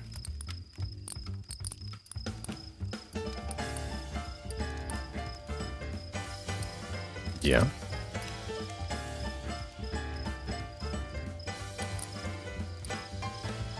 That's a sad story. That's not optimistic. Thunderstorm, Empress, kind of scary.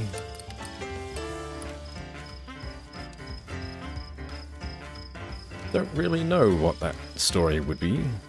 It does say sadness, so maybe a sad story. Boy who died in the fields where no one could be called to collect his body around Cleveland. Oh.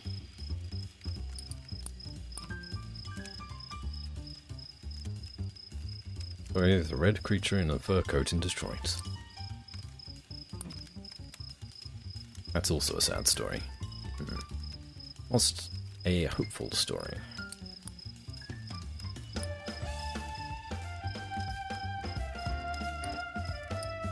Your child died sleepless, please. About the story of the seagulls in Portland.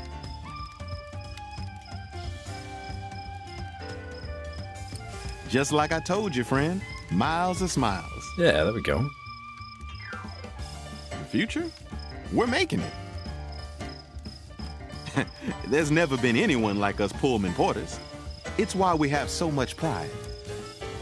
We're setting standards for future folks, and we know just how damn high those standards are. Anyway, I'm in the mood for a good, happy story. You got me? Another hopeful story. And we can only tell one story in each category for each person we meet.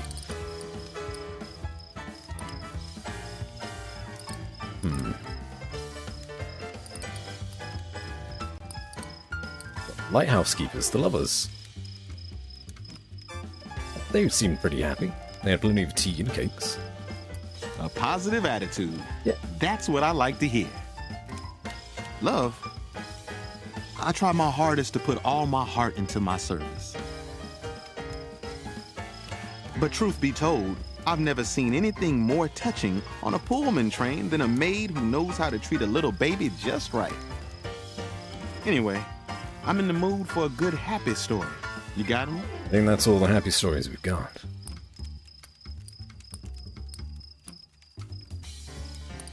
Everything else is scary or upsetting.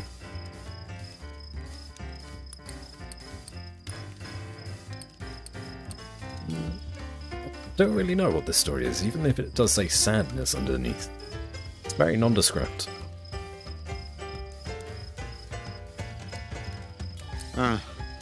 Might not be telling that one to the boys, actually. The sadness. No sadness here.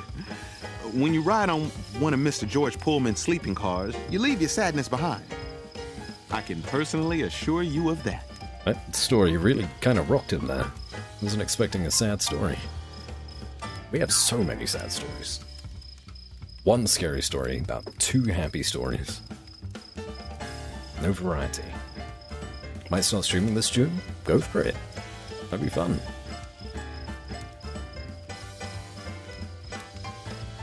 English is not my first language. No, it's totally fine, Frapple. There's people of all languages on Twitch. As long as you're happy and satisfied with whatever it is that you're doing, getting some enjoyment out of streaming, more for it. This dude hasn't looked around when so many happy stories. No. Have any optimistic tales? I'd like to hear one of those. Another one. Maybe the one with the brothers. It's kind of optimistic, but humorous.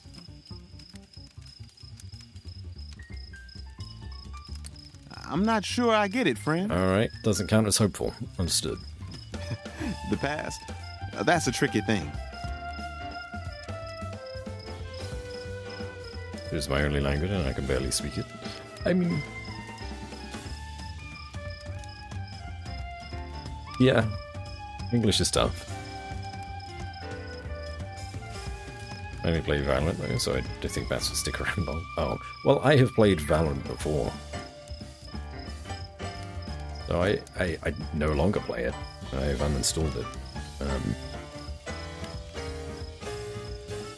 Not opposed. Yes, porters may remind you of a certain type of way folks of our type used to be. There's no fight in that, just happily working past it. Anyway, I'm in the mood for a good happy story. Oh, we don't have any. Stop asking for them. That's a sad story. That's a weird story. That's a sad story. Scary story.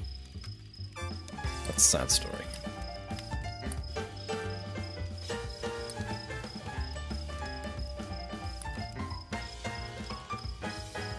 I don't really know what this one is. Or the red creature one. The red creature. One about the dead kid. Not sure I my get another brothers will chance, find I that will. one particularly scary. Worrying about luck? Well, a porter is as reliable as any piece of machinery that makes sure this train runs on schedule. So there's no need to worry about something like luck. Another night over. I surely did enjoy all those stories, though. Maybe next time I'll let down my hair a bit. What do you say? You must excuse me, friend. What kind of porter am I saying this trip is all about you, only to start talking about my own damn self? Morgotti. Our illustrious champion returns. Welcome home. You have done a foolish. Why have you done this? Thank you for gifting 5 New subs subscriber arrives.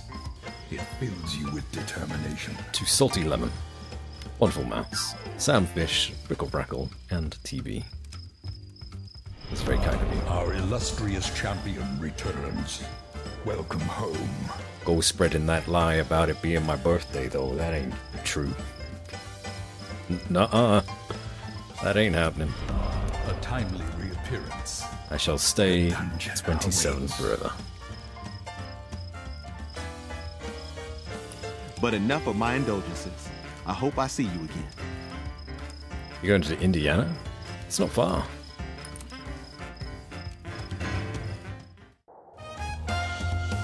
Franklin Chapter 2 available. Oh, cool. I got to know Franklin a bit better.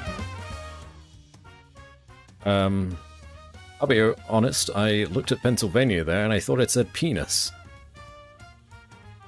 Penisvania.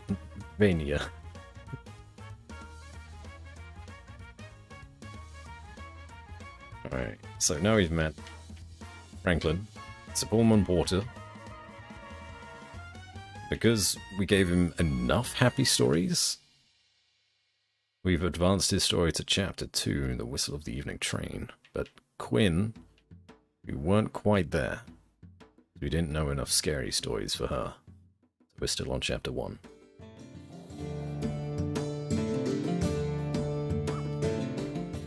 Ah, you live in Penisville, Jake. Ah, how is it? You enjoy it there? Around where the wavy line is, here? By the YLV?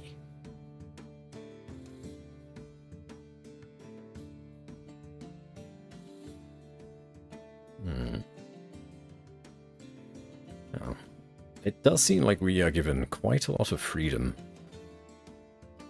to explore as much as we want and wherever we want, especially when visiting cities. Maybe we don't know any new happy stories for him, and I'm sure he's a very positive guy, so maybe we head through Pennsylvania and down New Jersey. This is the right way, right? Where am I going?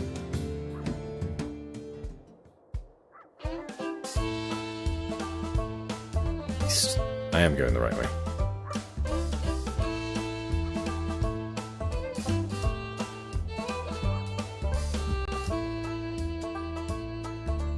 I'm gonna lie, doing a bit of a drive-by gift subs, much like the Lucas stream. Well, then there was definitely no reason for you to do that. Thank you, though. We have a safe journey home. Actually, you're going the wrong way. I don't need to go that way. Pittsburgh. That's you? We're in your hometown? Could hop on a train here. Right, time for me to sleep. It's 5:40 AM. Good night, Frequent Rackle. Have a wonderful night. And we'll catch you later, okay?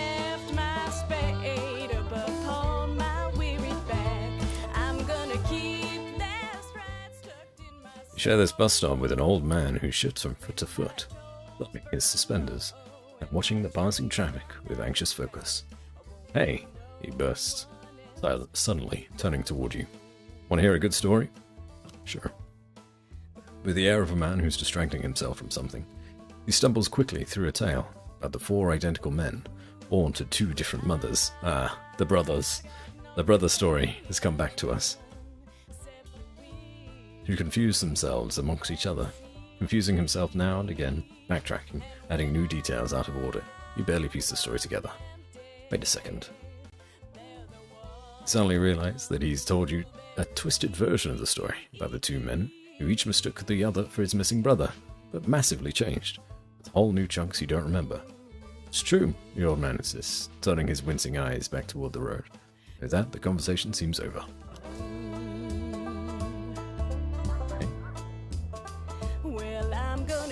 4 identical men. So it was 2. 2 men that thought they saw their brother in each other, but now it's turned out that 4 men are identical.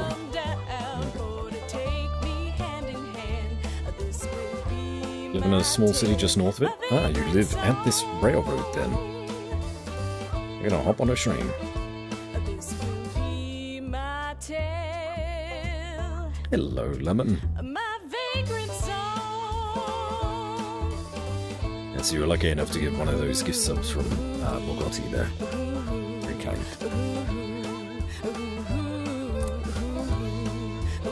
The man is the color of mill dust. His smile creases his face like folds in dough. He gestures you inside the dilapidated structure and shouts over the sound of driving wheels. You're welcome to sleep here. You don't want to rest by the river. Not in the evening. Insects. How are you, Lemon? It's good to have you here. No, you missed my boyfriend. He'll be back. You'll see him in the summer, I'm sure. It's a bit of an in-joke. Morgotti is a university friend of mine. We know each other very well. Position my phone, trying to fall asleep soon. Hopefully this game is relaxing enough for that. Maybe I should adjust the sound settings some more so it's more of a positive sleeping environment. Battery's running out of power. I need to put it on low power mode.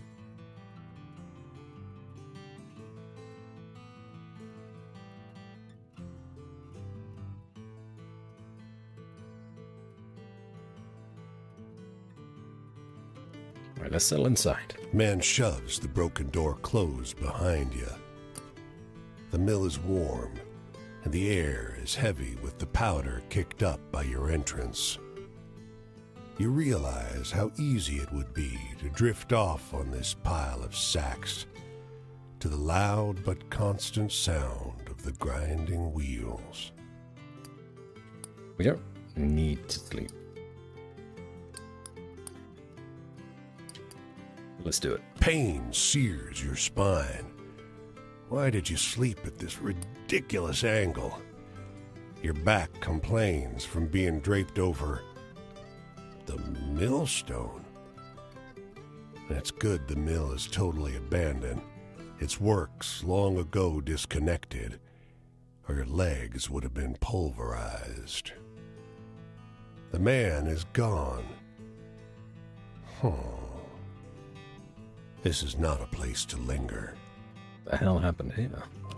The creepy mill. Another scary one. Someone tried to have us killed.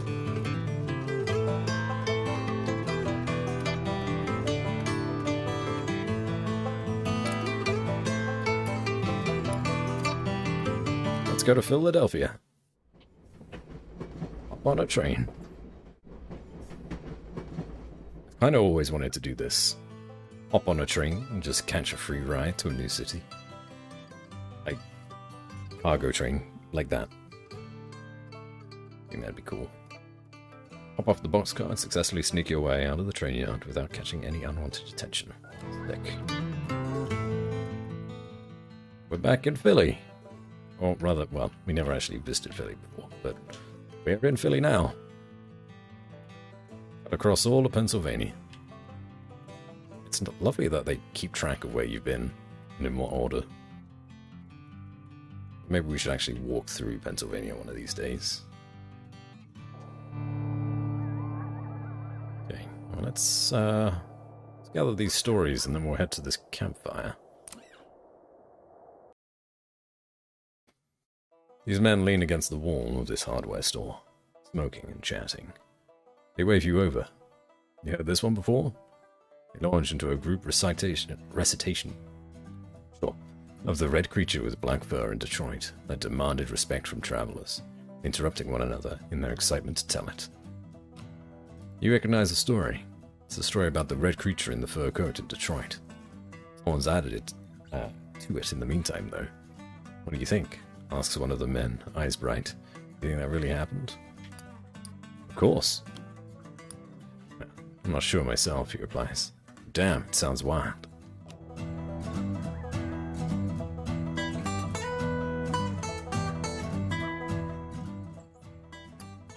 The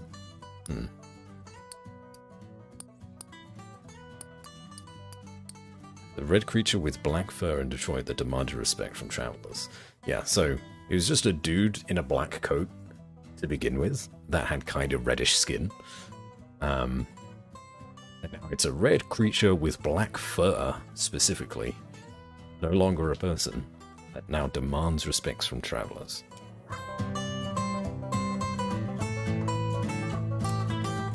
By nightfall, the hospitality of this sleepy hamlet, combined with their superstitious tales, has both overstuffed your stomach and filled you with a hollow dread.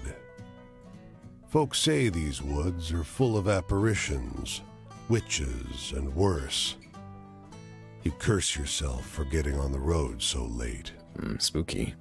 In the moonlight, every valley and hollow at the feet of the Tappan Zee seems like a stolen shred of the abyss itself. Fireside tales seem less fanciful, and every cackling crow and moaning whippoorwill seems like a demon perched on the shivering, spindly trees. They monitor him too well nowadays? Ah, that's a shame. It's like such a staple of American culture, is being able to hop on a train and go wherever the hell you want. But something cuts through the noise. The muffled sound of hooves galloping on the cold, muddy road. When he finally slows his horse alongside you, It's as though he had just appeared out of the mist. He's astride a gigantic black courser, and though his boots are muddy and ragged, he wears an immaculate coat with great shining buttons. From his saddle hangs an antiquated flintlock and a cavalry saber. In the darkness, you can hardly see above his towering shoulders. Good night, Mal. Good night, Jake. Both of you please get some good sleep. Catch you next time. Be safe.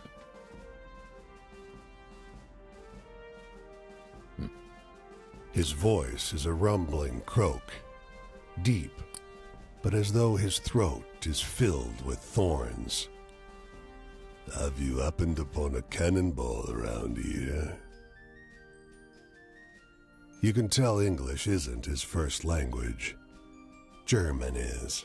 He did not sound His German. hand, so pale it's almost blue in the moonlight, grips the reins in a fist. Nope, I have not.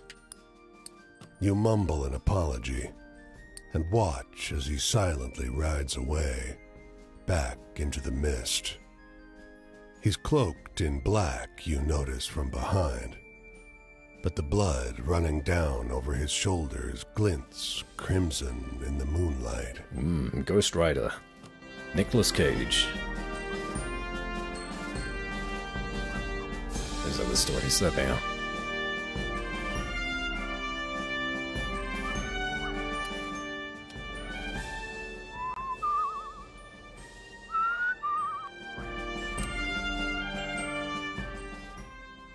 Notice a black crow sitting on a fence post, watching you with unsettling intensity.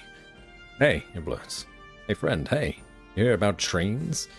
Gives you a throaty cackle. Locomotion, that's the life. Some good travel tips here. Sure. You ever ride a train? It asks. With your budget, you'll need to hop on at a train yard, though. Fast and convenient. The railroad bulls really don't like it when you ride in the empty boxcars. You get caught, you'll get beaten. It hops and pecks at something on the ground. On the positive side, maybe you'll meet someone to trade stories with. If you don't like the sound of that, you could hitchhike. Find a friendly car. I feel sorry for you landlubbers. No wings, just motors. You can't even cross rivers when you want to. Only at safe crossings.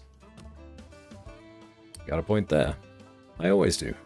You notice that its beak doesn't move as it speaks, but before you can tell anything else about it, it flies. Hold on.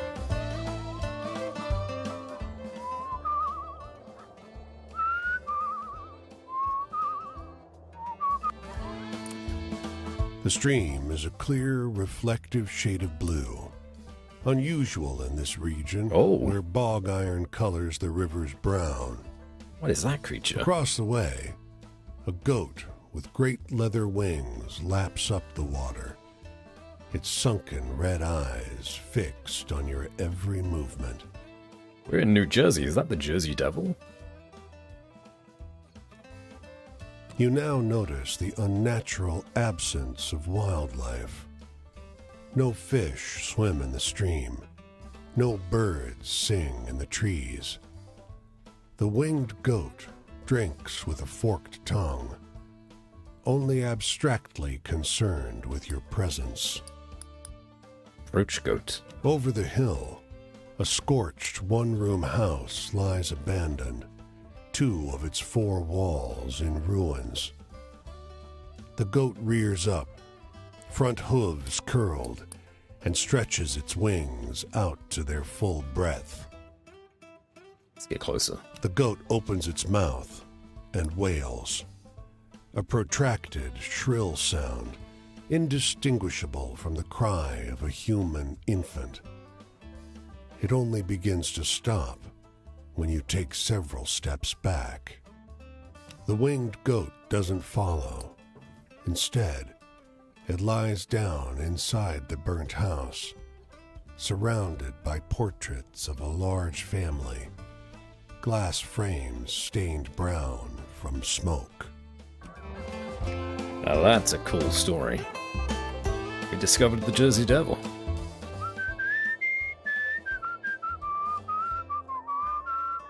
Didn't really bother us too much.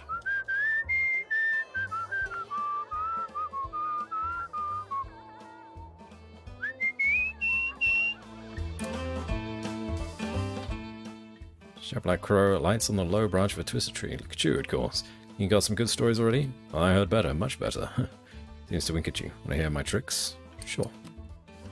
The ones you got now? Psh, pathetic stuff. Tell those stories around, they'll come back more exciting, more satisfying. So always listen to the stories other folks tell. Their tales are less true, sure, but more useful round the campfire. Makes sense. The boss has a point about the true ones, though. Correct, miss. They're extra interesting. You learn a couple folks' true life stories, and everyone will like them, no matter what kind of story they think they want to hear. Any other tips? Well, everyone's a captain of their destiny. Gives a burst of laughter. Ain't no bootstraps in the world that could save you now. But the choices you make, they change the kind of story you can tell. Ruffles its feathers, a sort of shrug. Choose wisely, or don't. Right.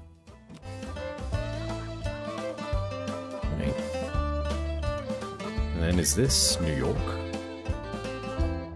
What city is this?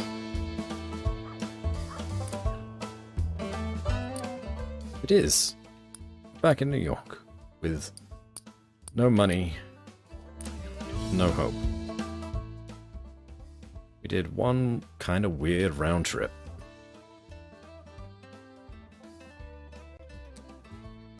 But you're in New York? Ah. Oh. Are you in New York City? Because that's where we are now. On the edge. We've not actually explored New York the state. Maybe we could do that real quick. New York State, and then, is that Vermont up there? VT? Just see if there's anything around.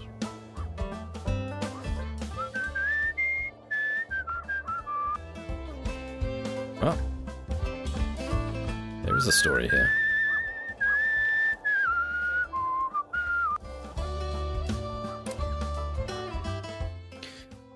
Rachel said this diner is sharing an outlandish tale with one of her regulars.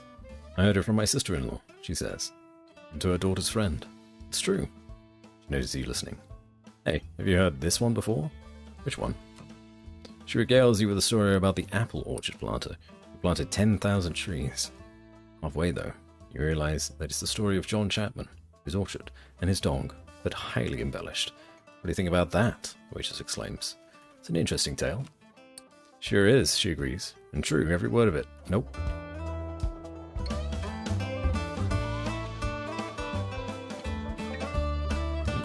So the original meaning of that story is gone. As it was a sad story about a farmer, an orchard owner, burying his dog.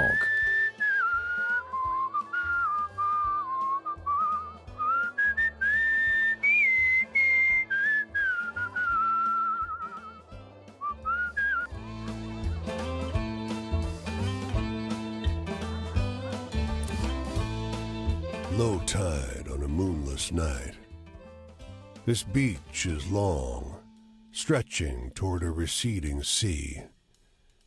In the darkness, the sand seems coarse and gray, alien. The stars are dim and distant. You're in that Mountain Valley region, the one we're in now, bordering the state of Pennsylvania, or a little bit further in. We'll head that way.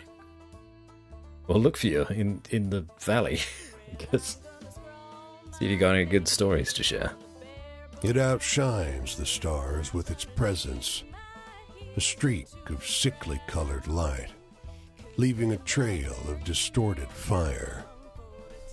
It slowly creeps along the sky like a vast worm, though you know that, given the distance, it must be moving at great speed. Keep looking at the sky. Its parabola heads south to north. In the far distance, just for a second, a boardwalk town is engulfed in light. With a rumble, its street lamps and windows dim, then go dark. All that you can see emanating from there is an otherworldly color that you can't quite name. Is that a reference to the Lovecraftian story, Color from Outer Space, or The Color from Outer Space? Again, another Nicolas Cage movie.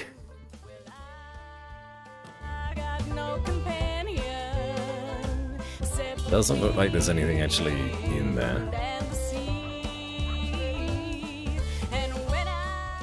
Okay. What else is around in New York? We are getting tired.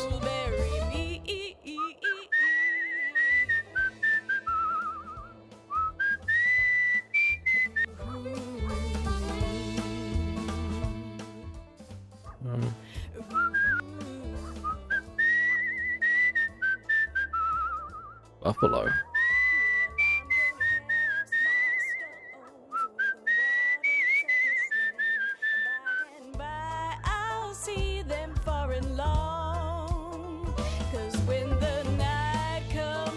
Can we rest in Buffalo or no?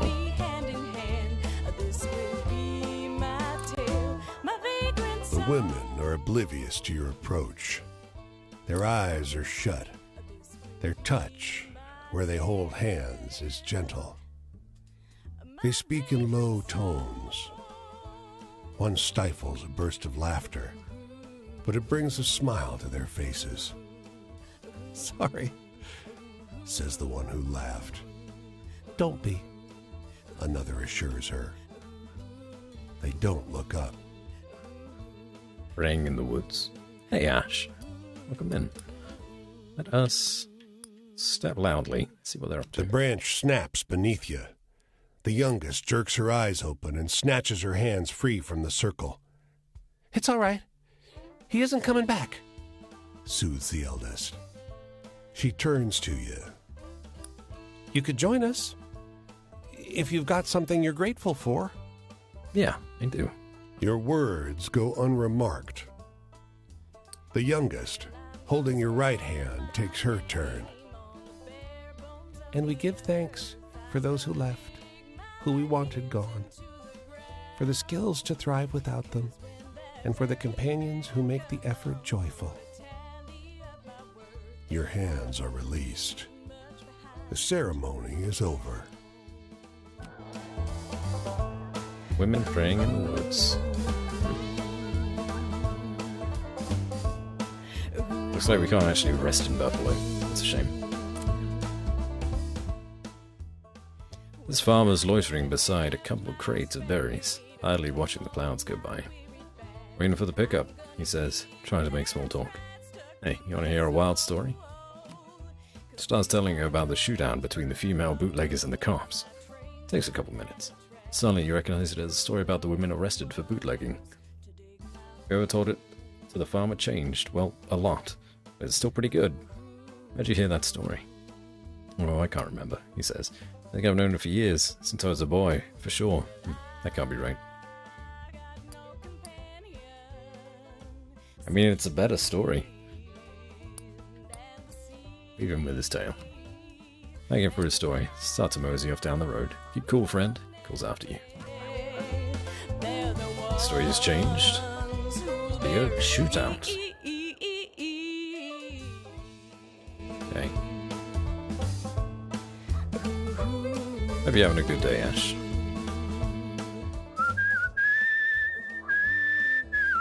You know, we'll have to head over to Montana. At some point. Well, I'm gonna cast my stones o'er the waters of this land. And by and Looks like I'll see them maybe we missed something as we took the train from that train yard over to New York. Oh, there's something here too. This will be my tale, my vagrant song. Picnic blankets strewn with half-eaten lunches lie about. Wait, that pile of coats is an old woman. My grandchildren all wanted to go swimming. She complains. No one wanted to stay with me. She feeds you well. Good food in exchange for quiet company. Well, thank you, old woman. This game seems very unique. Yes, it is. how are we feeling at the minute? We're a little tired, but we're full on heart now. It's good. Tired and could do with some money. Otherwise, we're fine. He leans against a fence and turns to face you as you pass him by. At his back is a bag full of bird seed. He assures you that the gawky birds perching on his body are the last remaining passenger pigeons. Oh, this guy from the John Wick films. Thought they were extinct. They look extinct to you? You're not sure those dull gray pigeons look anything like the pictures you've seen of passenger pigeons, though you can't help thinking they stare at you a little too intently. Say, you like birds?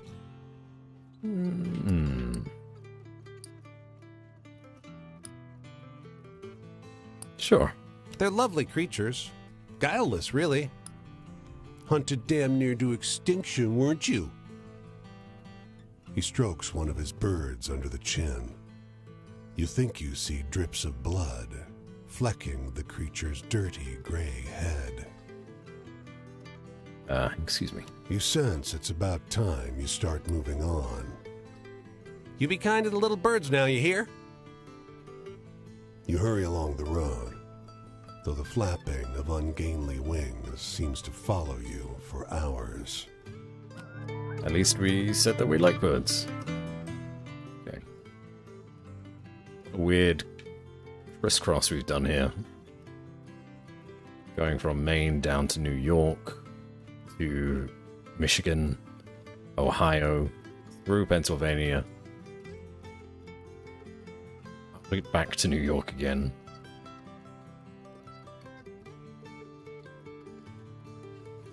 Okay. Let's follow this road if we can. Yeah, this game is very unique. Ah, there's another one down there. Damn.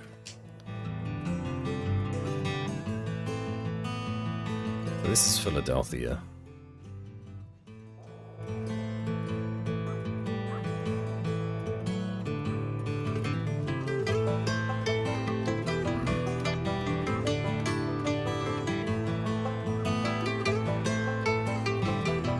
And Washington is here as well.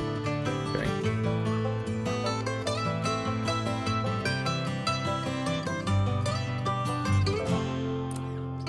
Hear another story. Listen to this, blurts a boy loitering outside this grocery store.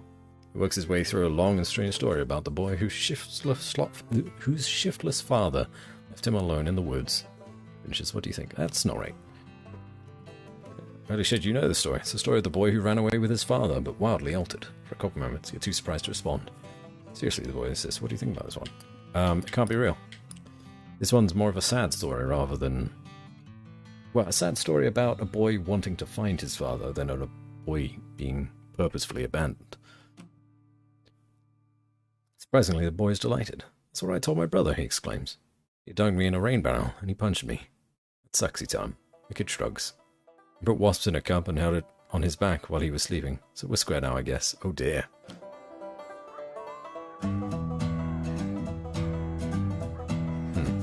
I guess it changed no matter what. There's a campfire now. Let's rest. Oh, it's Quinn. Hello, Quinn. Hey, traveler. Come to join my fire again? Yes. Well, I guess I know you well enough to let you set yourself down for a spell. You remember Cass and Flip? I do. Nice to meet you again, Cass and Flip. You want to hear more about my travels? Well, sure, why not? Nothing better than trading stories around the fire, and I got stories. I want to hear one of them venturing tales. Got any? Venturing tales. There's still 4 categories that we don't have any in. Let's try and get those.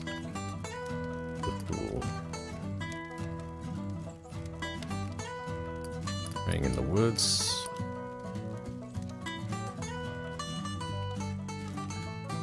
That one seems scary. They already know the story of the apple orchard? Okay. It seems kind of scary as well. Destroy the light from the sky. Yeah, it's spooky. It's sad. It's the story of Franklin's travels. Yeah, like that.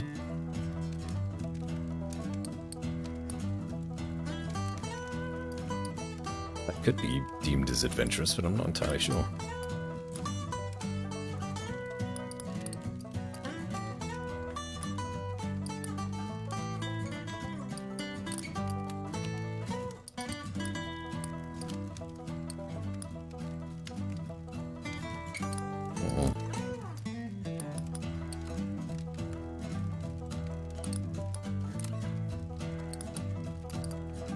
Well, let's go with...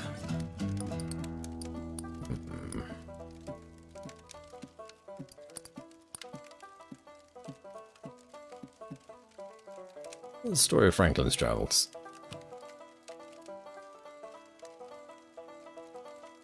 Whoa, quite a story, stranger. Oh, Sad. Well, so you think just 'cause I'm young, I gotta be sad, crying after my mama every night. I don't need you looking after me, so if you're offering, don't. And I thought I told you to be respectful. What you really ought to be asking yourself is if you want to keep enjoying my spot or not. I want a story that scares me. Now I'm older, almost nobody can do it. Give me your best shot. oh, we have some scary stories now. If that's what you're looking for.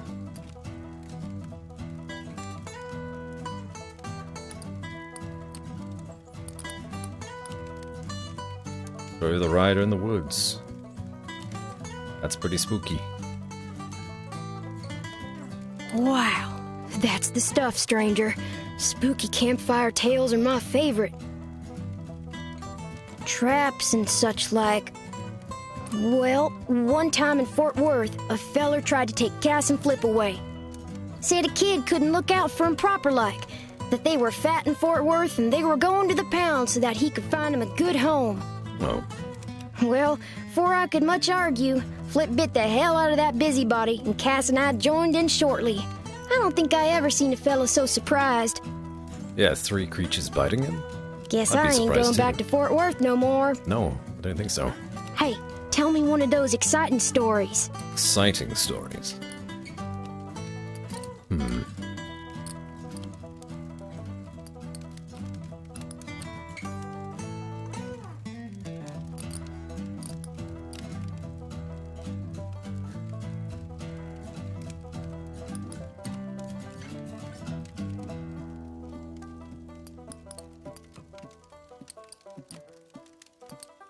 It's difficult to tell what is exciting and what is scary. Story of the Light. Pretty exciting. I usually like the scary stuff, apparently but it's your scary. story needed more punch, I think. Wishes come true, huh? If I had to say, it'd be great to have red beans and rice cooked with some fatty bacon. Supposed to be a Mississippi River specialty, but I ain't never had it. I'm in the mood for something real funny like. Something funny.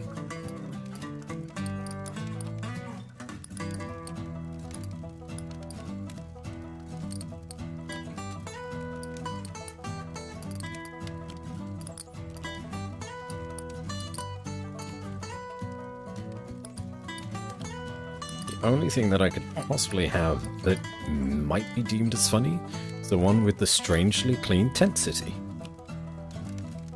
Because everyone was laughing in the story. Were you trying to scare me? Nope, Well, I you guess didn't it's a go scary far story. enough. Huh. What's my future look like? I ain't looking for a traveling companion, if that's what you mean. I do fine by myself, so just stick to minding your own. Hey, do you got any really thrilling stories to tell? I'm hankering for one of... That's a thrilling story. No.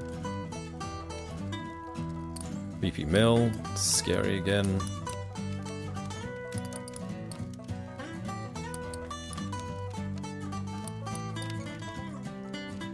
Maybe this one. Weird devil creature. I usually like the scary stuff, but your story needed more luck.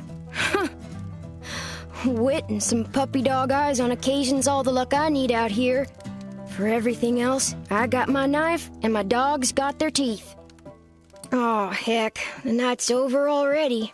I sure enjoyed talking to you, but I gotta get on. I think I'll see what's happening up the road this way. That's where we found you the first time, in Rhode Island. Just hopping between Philadelphia and Rhode Island. The tramping life suits me just fine. Every day is a venture. With things being so depressed, folks walk around like it's the end of everything good. But it ain't. Plenty nice things to see if you know where to look. Alright. At least we got the chapter 2. There's some kind of story update. Share this bus stop with an old man who shifts from foot to foot, thumbing his suspenders and watching his... Yep. He's distracting... Yep, we got a story. Suddenly realized that he's told a twisted version of the story about the seagulls and the fishermen, but massively changed. Okay. Fisherman and his fish-calling seagulls. Ah. So the story changed to the seagulls make fisher beer. Well, we have this campfire as well. This is another fella. How are we doing on health and things? Yeah, we're all good. We're poor. We're all good. Mason, Chapter 1, Pay for Your Life. Oh, he's an amputee. My twin brother Paul and I always got into trouble, but we were good. Ex-soldier? We didn't do nothing to anybody till we left. Then we hurt a lot of people. Me, more so than Paul, because he didn't make it through. The march I was on, the bonus army, it's less a bonus and more an acknowledgement of what I've had to suffer. Civilians will never understand. Kind of jumped right in with your Manx story here, don't we? So anyway, tell me a funny story? You seem like you know a few good ones. Funny story, huh?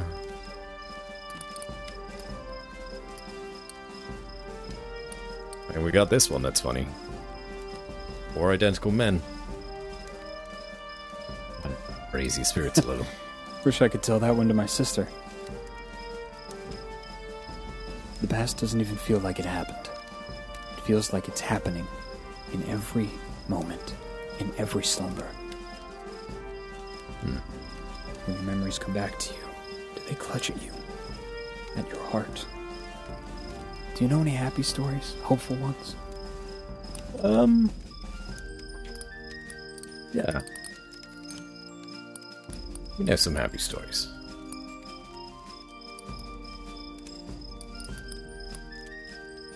Set thunderstorm.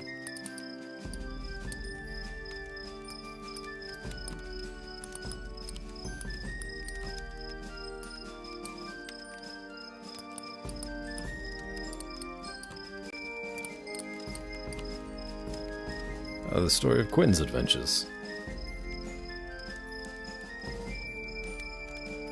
It's the first one we got for travel.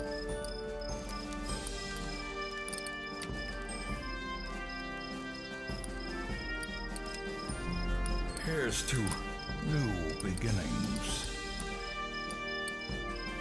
We'll do the lovers. Mr. Massive Back. Hi. Thank you for the follow. Make sure you exercise all of your muscles. Very important.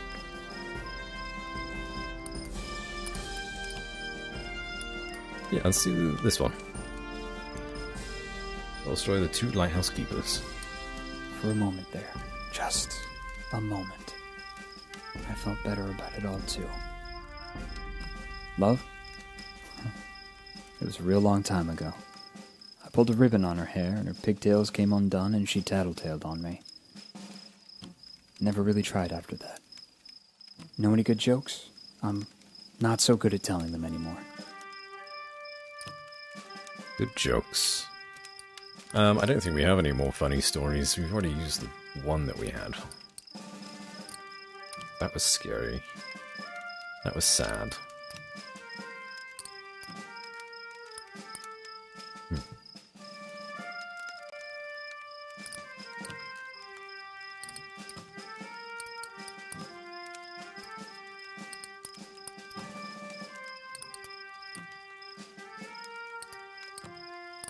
Yeah, I got nothing for you, pal.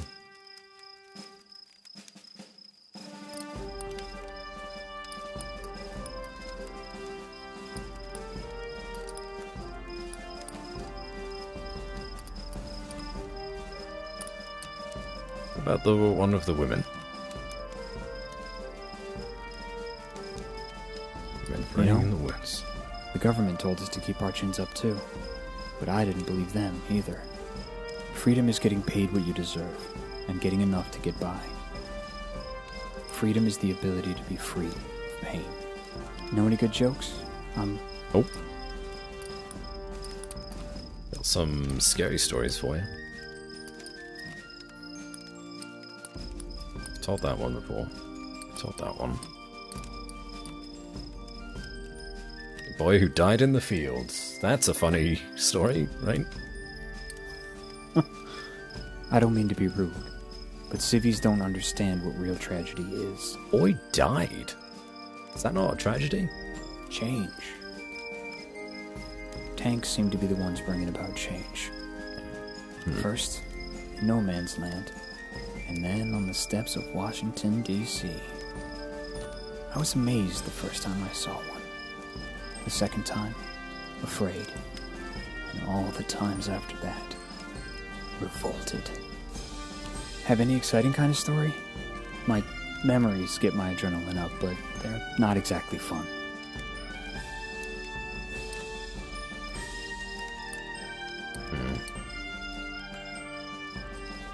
What's a thrilling story? Hello, Pengu. Why should I have to pay you to eat a whole onion like an apple? What kind of weird kink is that? You know what? No shaming. No shaming here. I don't know. It's a good question. I've never really considered that.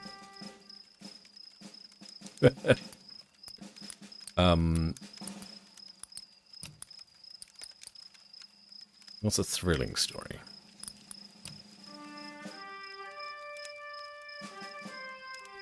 It's not a weird kink. I just like watching my friends suffer for my enjoyment. Yeah.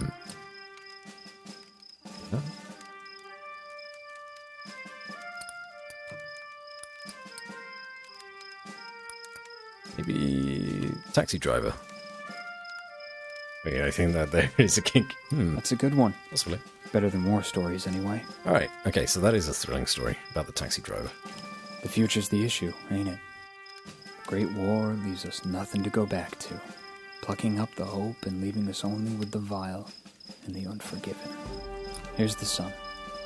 I've got to go. I'm headed up the road this way. Will our paths cross? You are going very far. Days come and go. I suppose that makes sense.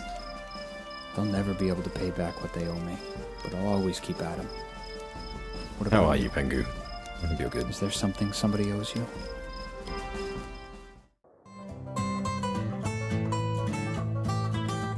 We're going to Washington.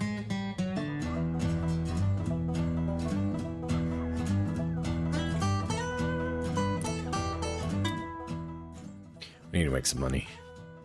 It's hard to look at these shining buildings in the direct sunlight. I feel like an ant crawling among the tombs of giants. Away from the monuments, though. We find a city that's a little more human. Okay, well, let's explore. The mailman's uniform is dated and worn. He sits on the edge of the road, head in hands. He looks up as you approach. Can you help? Car clipped me. I think my legs...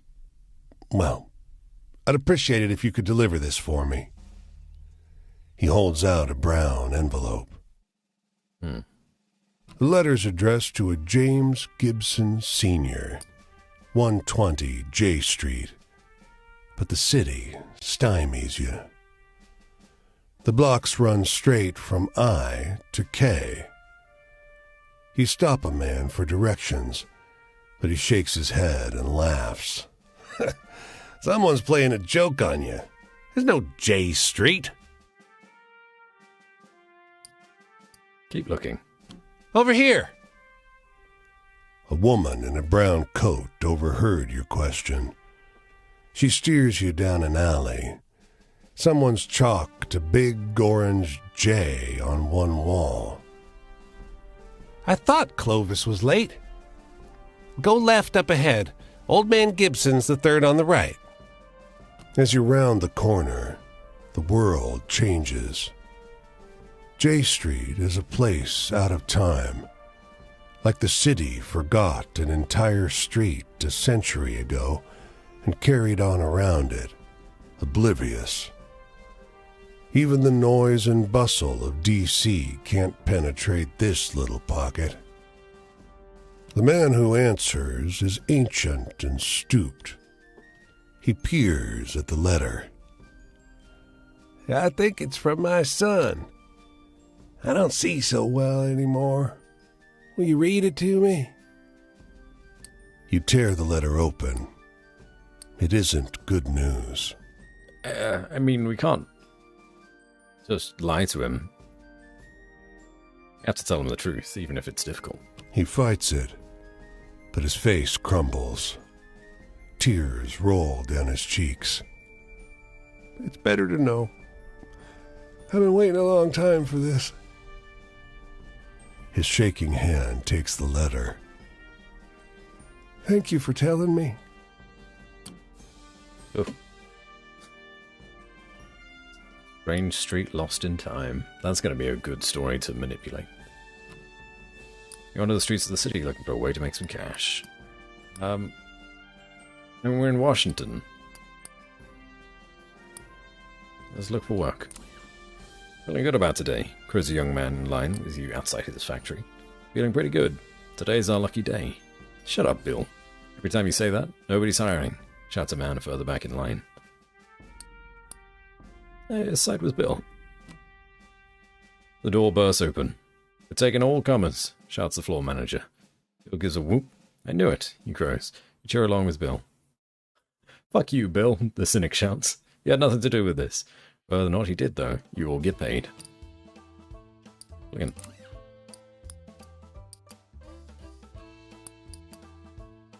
I don't know what the benefit necessarily is to actually getting some food.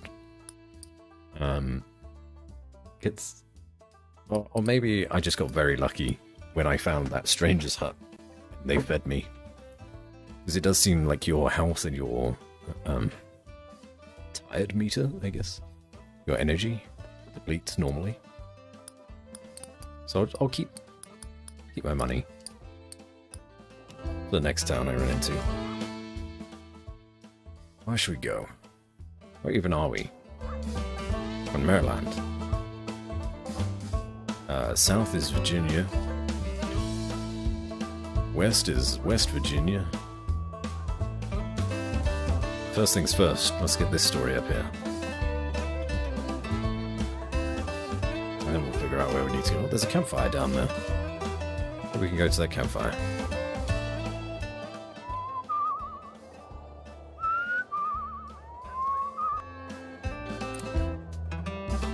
The hotel is an old manor house that's seen better days. A grand structure surmounted by a gambrel roof that dwarfs the house itself. It's eerily still, but for two boys at play. Each one so small and light, they barely leave tracks in the deep snow. You're a giant hitchhiking robot, like an iron giant? Yeah, that's exactly what I am. No, really, I'm a skeleton. But I've lost my body, for some reason. We lose it at the beginning of the game. And now we have to spread stories around America. It's a hotel, there's an old manor house. Oh, this is, shit. It's not Psycho, it's, ones with the twins? Scary.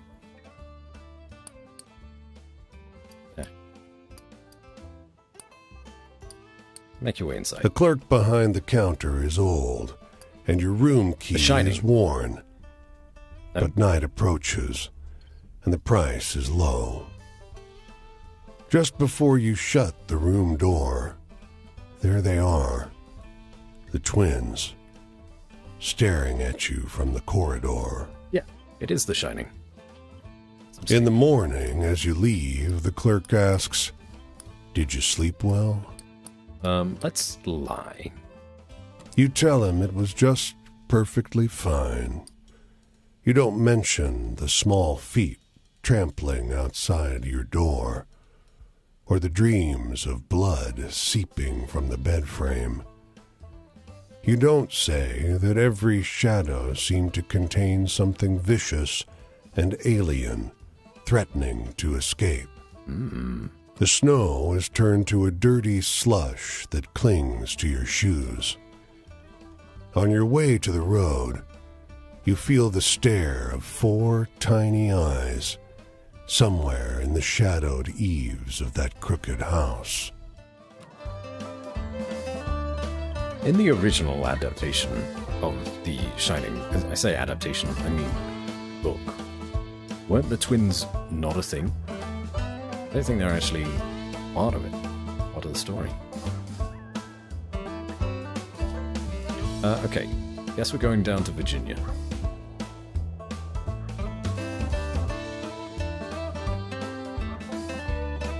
We shall wait for a car.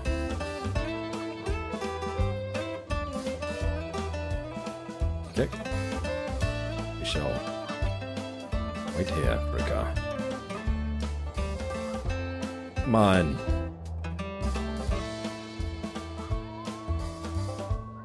Let me across.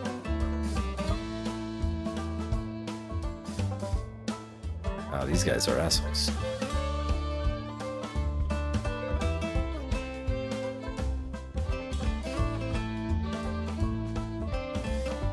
Come on, come on, come on, I'm right here.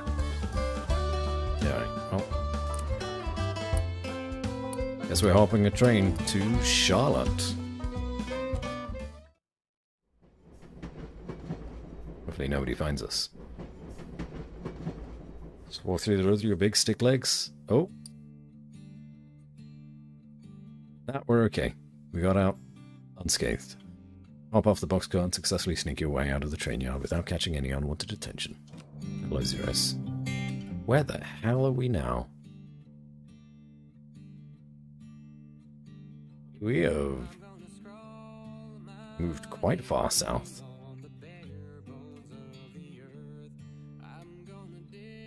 All the way to North Carolina. We skipped all of Virginia.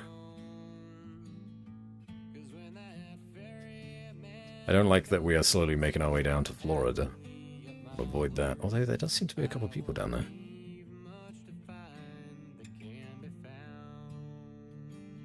Or one person at least. One person in Florida. Got someone to meet in Georgia. And there was someone in Virginia as well. Looks like a miner. Miner in Virginia. I would like to go to Mississippi. Because that could be Dave Fennoy's character.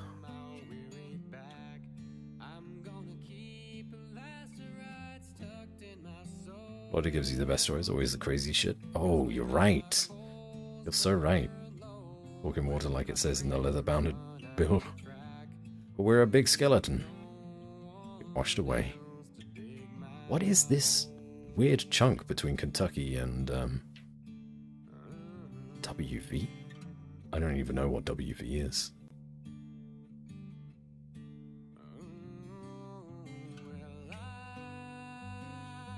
Is current resident of Florida? Yeah. Alright, I guess we're going down to Florida. Set the wind and the sea. West Virginia. That makes sense. Thank you, Ash. West Virginia is a lot smaller than I thought. Long black car growls up in front of this hotel. Out steps a woman in an extravagant hat and coat, followed by a whole crowd of hangers-on. She's a singer, an actress. Don't recognize her face, but to your surprise, you recognize the story she's telling. A sharp transatlantic accent, She's telling everyone in her party a story about the Nain Rouge of Detroit. It's clearly the story of the red creature with black fur in Detroit that demanded respect from travelers, but changed in a few entertaining ways. It's changed again. The first story it's changed twice. Isn't that something, she asks. The various followers agree. She pays the driver of the limousine and swoops into the hotel like a thunderstorm of red velvet. Someone should do a picture about it, you hear her exclaim. Was it changed? The story grew in the telling. The Nain Rouge. Not sure what Nain means. N-A-I-N? Mountain Mama.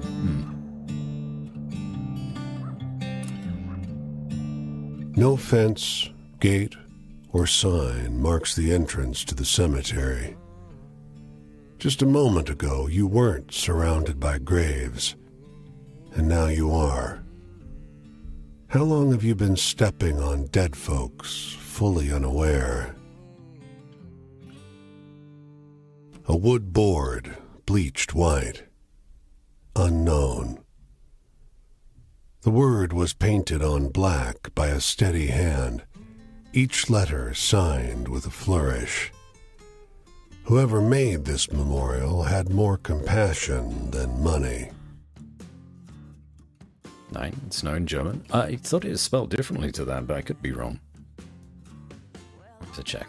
The word bleached white, unknown. The word printed as black.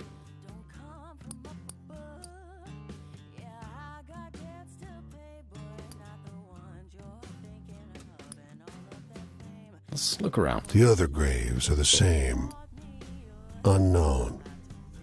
Unknown. Unknown. Handwritten. Nondescript.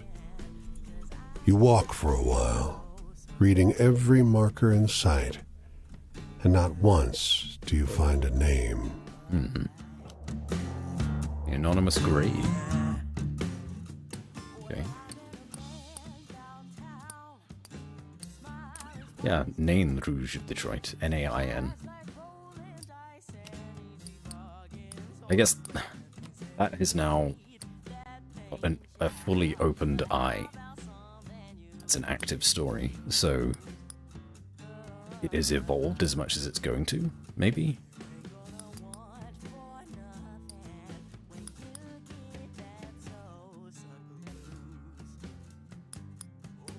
There's a lot of stories here.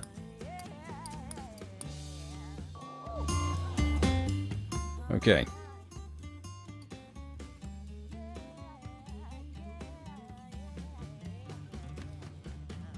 So, places I want to go to. I want to meet this guy in Mississippi. I want to go to Florida. I want to go to... Did we already visit Connecticut?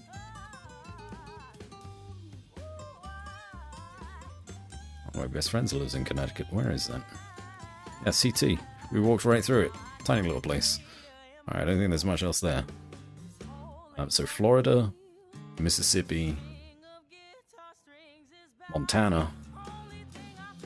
2 train stations there. No, sorry. Where is it? A little bit further. Oh my gosh, it's so far. Montana may need to wait. And Texas. I'd like to go to Texas as well. Name which seems to be French for dwarf. Ah, so it was the... Is it?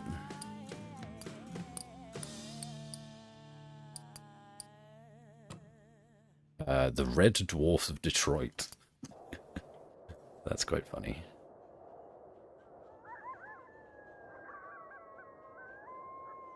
What is this? I think that's kind of like a resupply station, which we don't necessarily need. Let's look around anyway. Get some cash, Amana asks. He just moved in downtown. Or rather, he just moved in down the street. Needs help carrying boxes from the curb into the house. Threw my back out this morning, he sighs. Lift with your legs. That's my tip. Take his advice and he pays you well.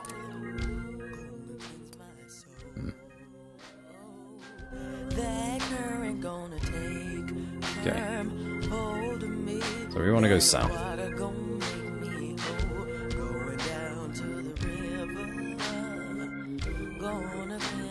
Stop your car. Stop your car. Stop it. Stop it. You this one. Let me to Florida. Yeah, here we go.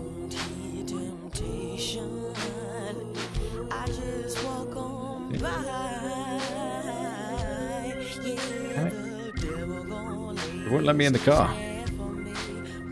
I guess we'll get this story first. We'll try again.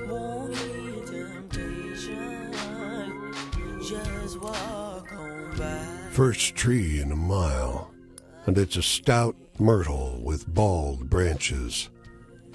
No relief from the sun out here. Leaves would help. Someone hadn't replaced them all with dusty glass bottles. It's on my car for the giant skeleton. Just let me step on the roof and then, balance myself. You cool down in the shade. The breeze blows through the bottles, making a series of heavy, hollow sounds. You think about wind chimes and the smell of fresh pies on windowsills. This song happening right now might be my favorite so far in the game. It's lovely. The dense sound of many conversations cuts your nap short. There's no one around. Not until you look up at the bottles. They're filled with bright blue orbs, and words echo from them. None seem to notice your presence. Let's listen to the laughter. We need nice stories. Can't get enough. Porcelain, chrome, the rusty ones. Gotta turn those sleek faucets. Ever find me in a hardware store, I'm gonna haunt it till the cows come home. Laughter rumbles inside neighboring bottles.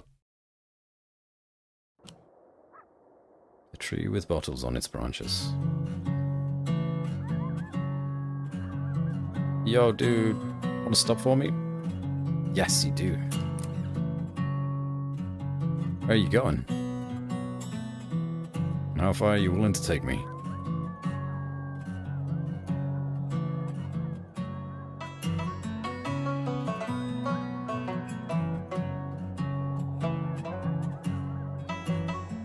What's the chances he's going to take me all the way to Florida?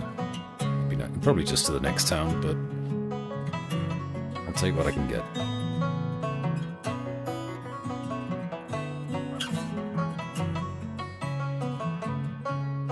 Some news stories here.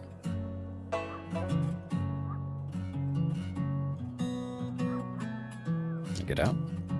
Nope. Can't get out. Once you're in, you are in. Just kind of try. Oh. Dropped me off on the edge of Florida. Found Jacksonville. We could probably go to Savannah first. Clear out this town. So they got a campfire, so a new friend. And 2 stories.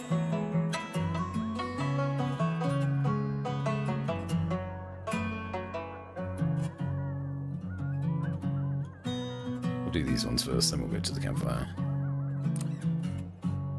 You emerge from the underbrush and find yourself at the edge of a field. A farmhouse sits at the other end. Close by, a large family is tending to the plants together. They pause and regard you, almost nervously. Hello there? The grandmother asks. The family is almost too nice to you.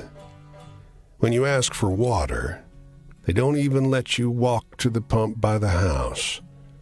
A child runs back to the shed for a folding chair, and they serve you lemonade in a glass among the lettuce heads.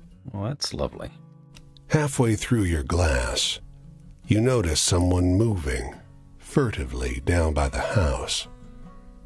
The cuffs of his white shirt are stained red. The father sees your look and shifts to block your view.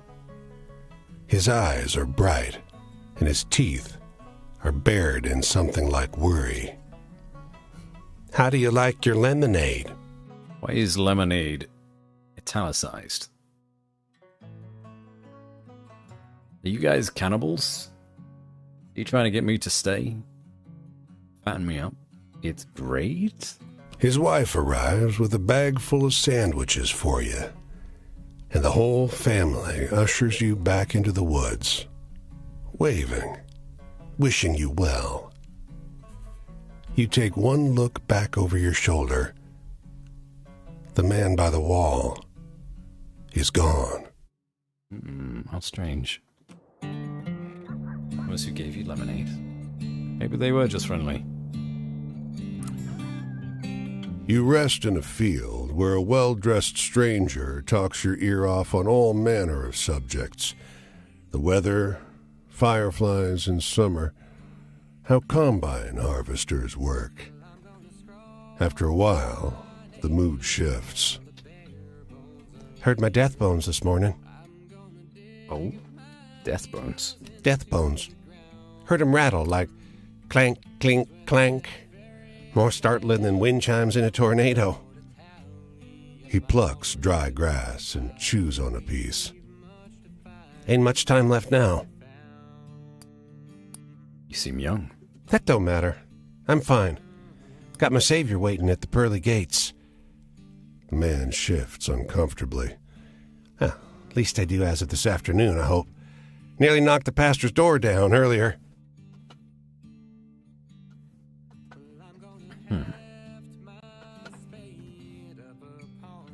Sure was good to meet you.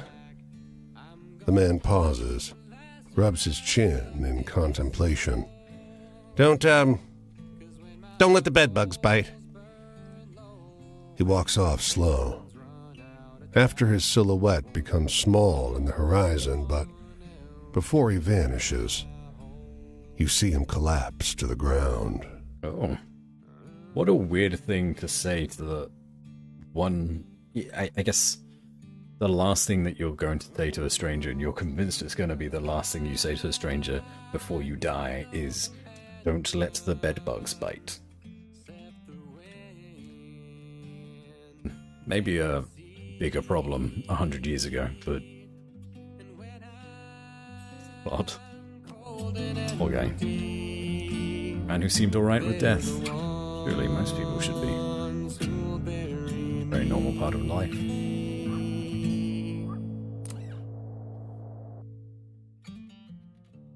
Wait in this soup line for over an hour. It's barely crawling along.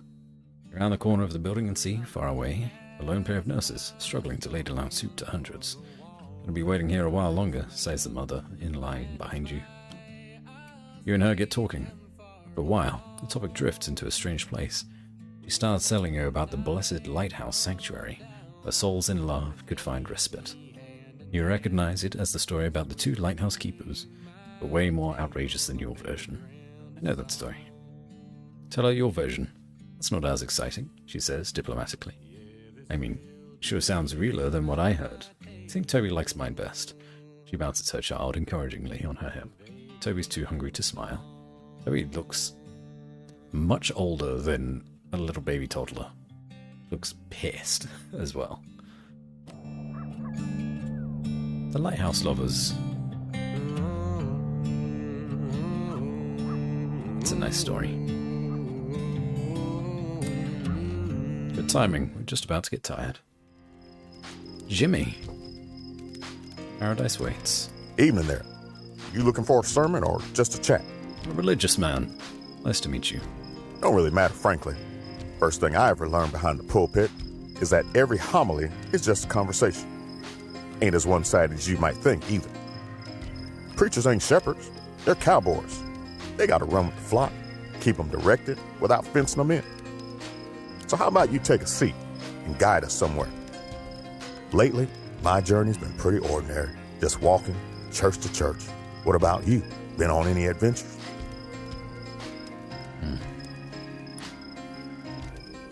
Okay, we nearly have one of every type. We just need justice and... star one. You know how to draw kids, right? Yeah, they're just small adults. Ah, I see you've been, You've been in contact with the cyberpunk team. Thrilling story.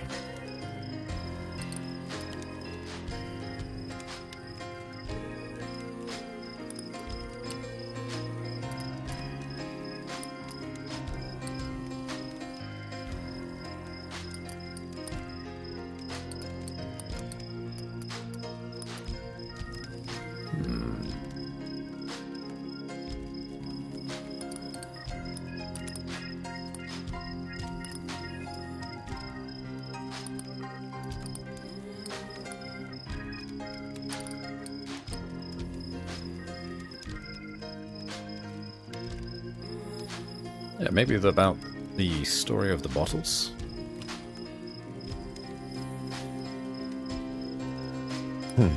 Different folks have different senses of humor, I suppose. Oh, was that supposed to be a funny story?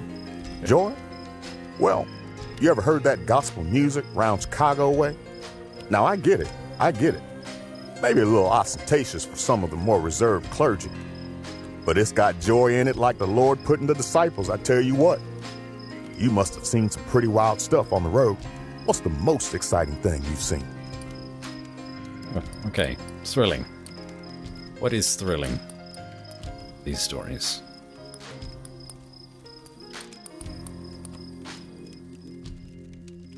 I mean, that thunderstorm was pretty thrilling, but it could also be deemed as scary.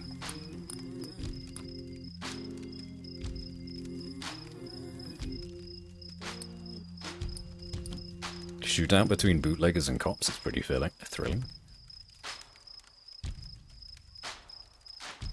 I swear I ain't heard a story good as that in a long minute. There we go. Authority?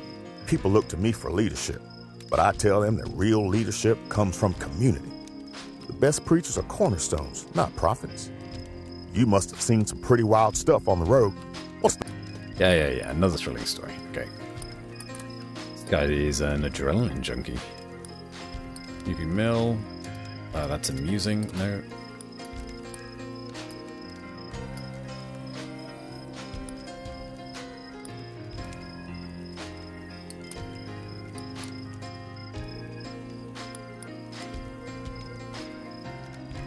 I guess the taxi one would be thrilling again.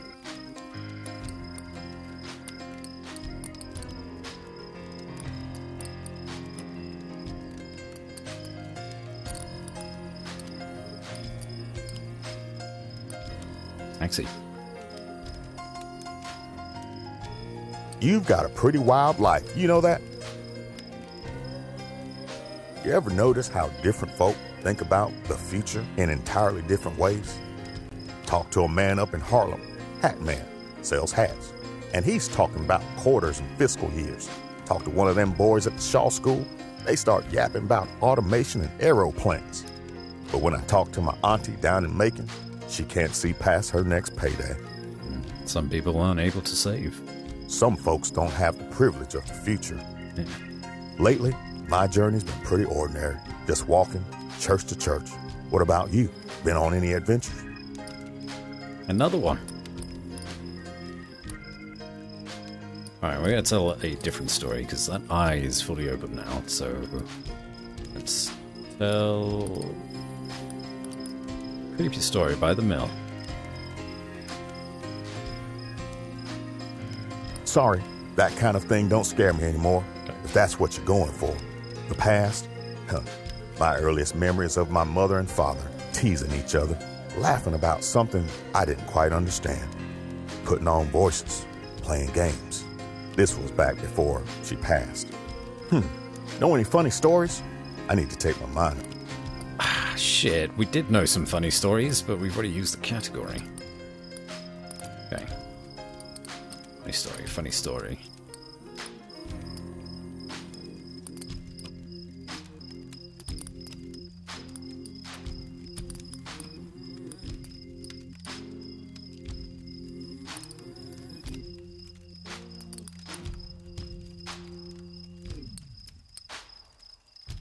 I don't got nothing. Don't got nothing for funny anymore. It's the pigeon keeper. Huh. That one's trying to be scary, right? Is it? Don't work on me, I guess. What's scary about a pigeon keeper? Love? Well, I've had long, cold nights. And hot ones, too. Paris was. Steamy? Well, the point is, I'm the same as anyone else. But nah, haven't settled down yet. Too busy with another sort of love. Well, I gotta get moving on. I have a sermon to give in the morning. And the church is a long night of walking that way. Oh. Walk like you're blessed, child. Because even if you ain't, that's the only way you'll find your holy self. We're actually going that way as well.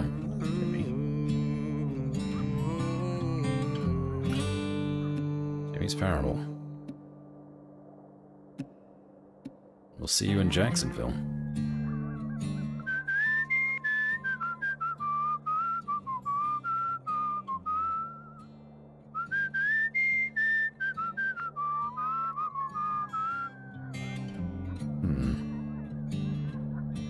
The stories has adapted. Patrons of this diner is sharing an outlandish tale with one of her regulars. Heard it from my sister-in-law, she says. Happened to her daughter's friend. It's true. She notices you listening. Hey, have you heard this one before? She regales you with a story about the women communing with wood spirits. Halfway through, realize that it's the story of the women praying in the woods, but highly embellished. What do you think about that? Sure. Yeah. We like it. What is it now? Communing with wood spirits. So they're gonna turn out to be like druids? Or forest nymphs or something? Soup line again. While the topic drifts into a strange place and she starts telling you about the legendary Gwyn Michette, the richest and most ruthless bootlegger ever. Oh. You recognize it as a story about the shootout between the female bootleggers and the cops. Way more outrageous. Hello, your version. That's not as exciting. Yeah, I know.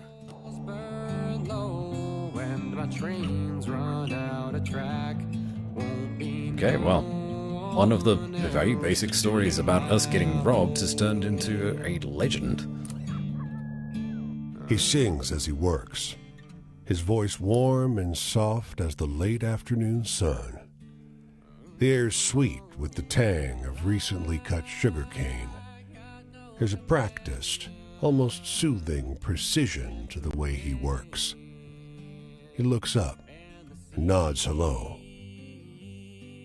"Making molasses," he says to your unasked question. "I sell the blackstrap in town. Farmers use it for feed. Bitter as hell." He grins. I'll still try some. "Got some set aside." He comes back with a murky flask, waving off any offer of payment. "I ain't charging. Folks around here need what they can get. Makes a mean loaf of bread." He nods at the barrels. "I'm about done filtering. Got to boil it next. Lend a hand?" Happy to help. You help him haul the barrels over to the metal boiler. You pour in the juice and set the fire. It's hot work. He fetches water and dark bread, and you share the small meal and a smile. It's good to find another who takes joy in honest labor. The man who made molasses. How is that gonna possibly change into anything else? Hello, Jimmy. Oh, it is a good day to see you, child. Just need a little company is all. Led a celebration of life today. Young man, 17, maybe 18. Closed casket. Dear. They did that boy wrong, they did. I suppose I'm glad I gave his family a little hope, at least. Lately, my journey's been pretty ordinary. Just walking, church to church. What about you? Been on any adventures? Magic molasses? Oh, hopefully. What are you looking for? A thrilling story? Got one about molasses, if you like. He knows the story of Jimmy. Oh, yep.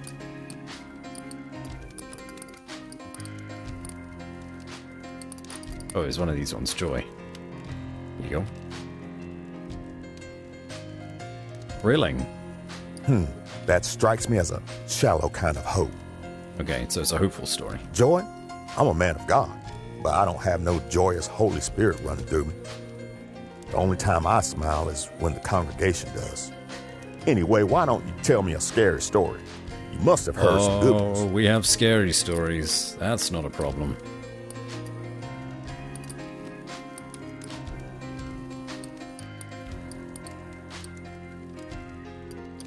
Go with...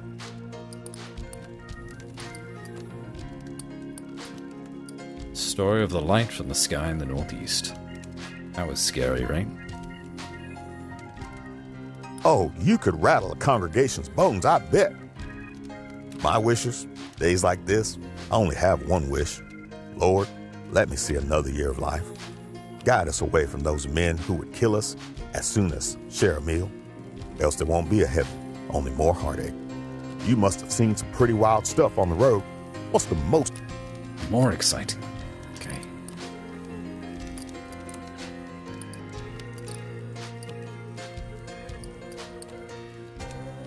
We need more exciting stories.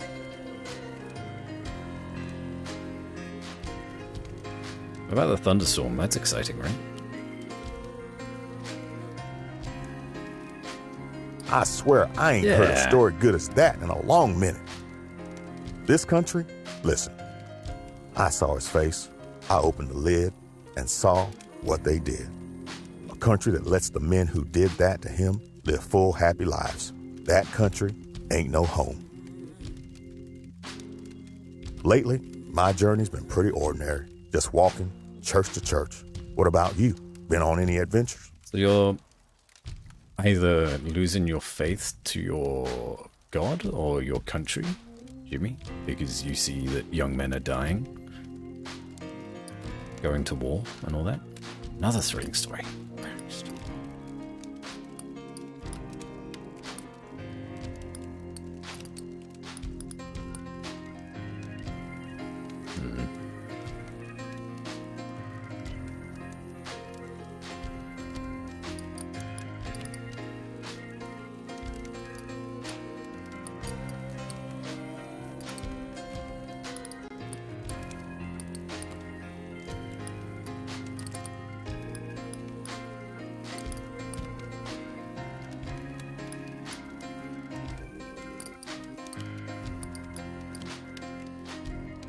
Communing with wood spirits sounds pretty thrilling.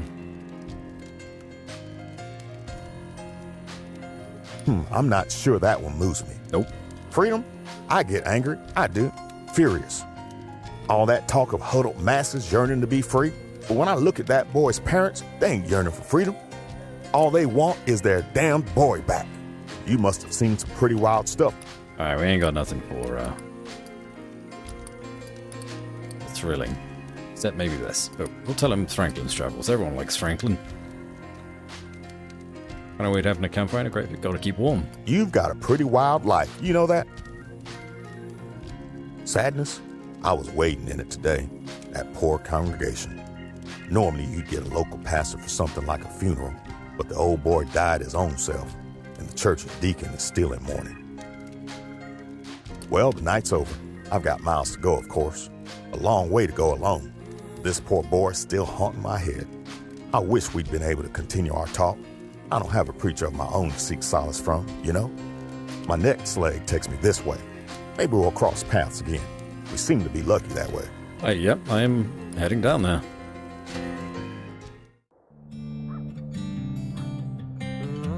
Jacksonville. Got two stories here that have adapted. Bar is crowded with people from every walk of life. Businessmen, young men in muddy overalls, and a crowd of girls in slinky dresses. Their blood alcohol content for a night on the town. There's the squat, sharp-eyed man in the fedora who catches your attention. He launches into a wild story about the killer pigeons. Halfway through he stops, recognizing the look on your face. You know this one? Tell him a story about the pigeon keeper. That's it? I like it. I think I like mine more. So that's the way I'll keep telling it my way. That's why I'll keep telling it my way, he says. Let's get another round. Do a competitive test on the other folks here, shall we? By the end of the night, the whole bar agrees. The new version is better. It might be because your new friend brought them more drinks. Okay, so he's gone from a pigeon keeper to A pigeon keeper that trains them to kill. I understand now why that's a scary story. Dust Bowl devastation. This man reads the newspaper with barely contained horror, his grimace spreading wider and wider as he makes his way down the page. Suddenly, his frown cracks into something with a little more amazement in it. "Whoa," he says. "What's the matter?" He reads out a story about the 8 identical men, born to 8 different mothers, who each mistook the other for his brother. You're shocked. The story of the 4 identical men, born to 2 different mothers, who confused themselves amongst each other, but with some bits changed. Do you think this really happened? It's all made up. I have to be honest. Shrugs. Sounds like nonsense to me for sure, he says. The stuff they print these days. That's finished. 8 men to 8 different mothers. Holy shit. Another adaptation back in this house? Jackson, that's where I'm in. There's a lot going on in your town, Pengu. Also, nice to be here. You share this bust up with an old man. Oh yeah, he wants to share a story. The air of a man who's distracting himself from something, he stumbles quickly through a tale about the headless Hessian of Sleepy Hollow. Confusing himself now, and again, backtracking, adding new details out of order, you barely piece the story together. It's a twisted version of The Rider in the Woods. Okay, how has that changed? The headless Hessian of Sleepy Hollow. That was a spooky story. I get it.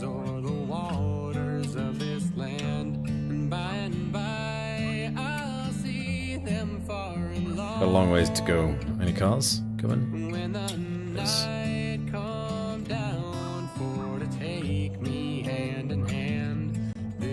Come on. Come on. Nope.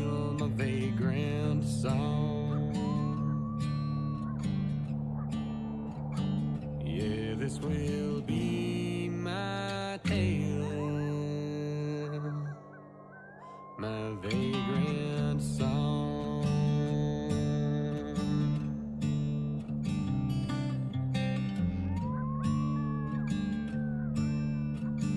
Nobody wants to stop for us in Florida.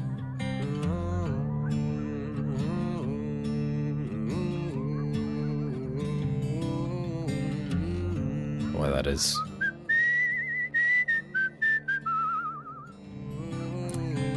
Here.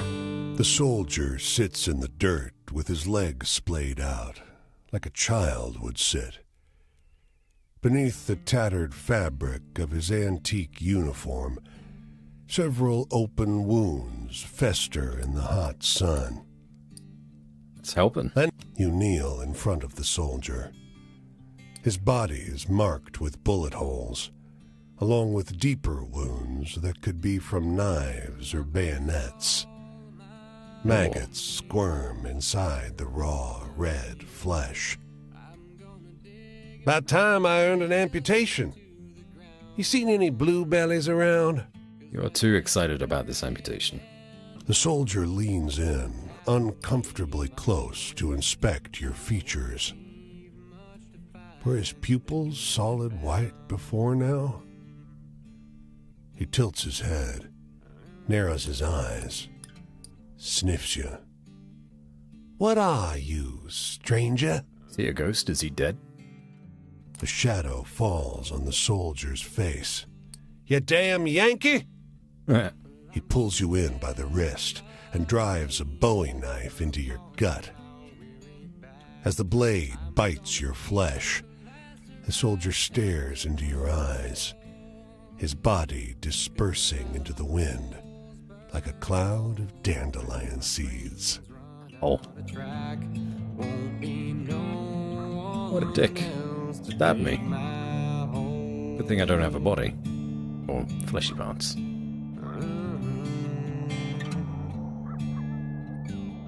Hey, there's palm trees everywhere. And a whole bunch of swampland. That looks.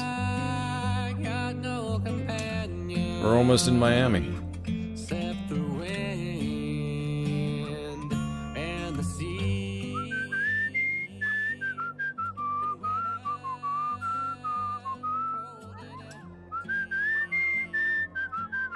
Okay, Miami. What have you got for me? I would love to get some food eventually. Actually, I can get some food now and then bring it back. Seagulls scream overhead as you mosey down the beach. Out at sea, ships crawl along the horizon towards the harbor. The sun's a little intense, so you search for a scrap of shade. Well, let's get this Reuben. This is an uncommonly good sandwich. Gone to the streets of the city looking for a way to make some cash. Panhandle in Miami. Group of young women comes hurrying down the sidewalk. Late to something, probably. One takes a moment to stay behind and fish some coins out of her purse for you. Thank you, miss. God, she's really struggling with that coin purse, shifting in place, nervously, glancing at her watch. Her friends are getting further and further away. Her hand slips. Coins scatter across the pavement. Fuck, she blurts. Keep it all. Thanks. Doesn't hear your appreciation. She's already hurrying down the street, heels kicking high as she breaks into a run. Lucky me. Should have brought something else.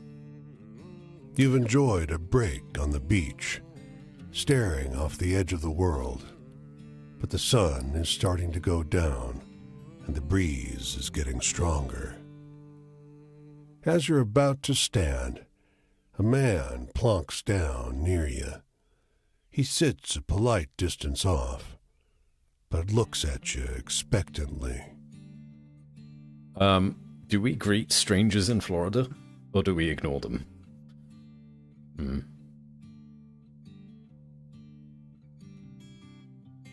I feel like it might be safer to ignore him, but we'll greet him. He smiles weakly. I just got fired. First Spanish-American radio host in the state, and they fired me. They needed to make cuts, I get that, but I'm twice the... He trails off. I don't know what I'm going to tell my wife. Sympathy, sure. I could try the docks, but there's already more men than jobs, and I could barely support the family on what they pay. He hangs his head.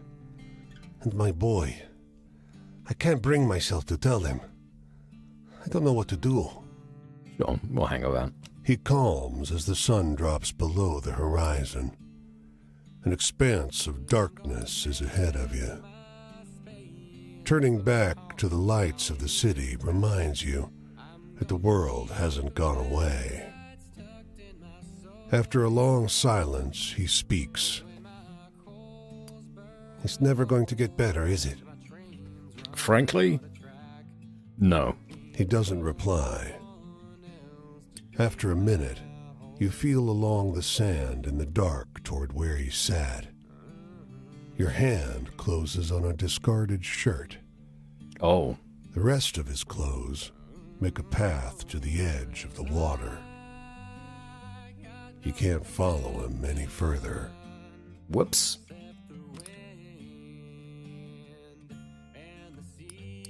Thanks for a good story, though. Alright, where can we go? We can go to Atlanta or New Orleans. From here. Which...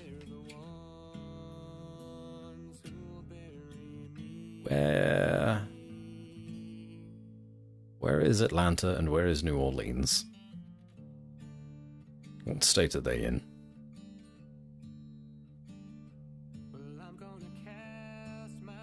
So I really do not know my American geography.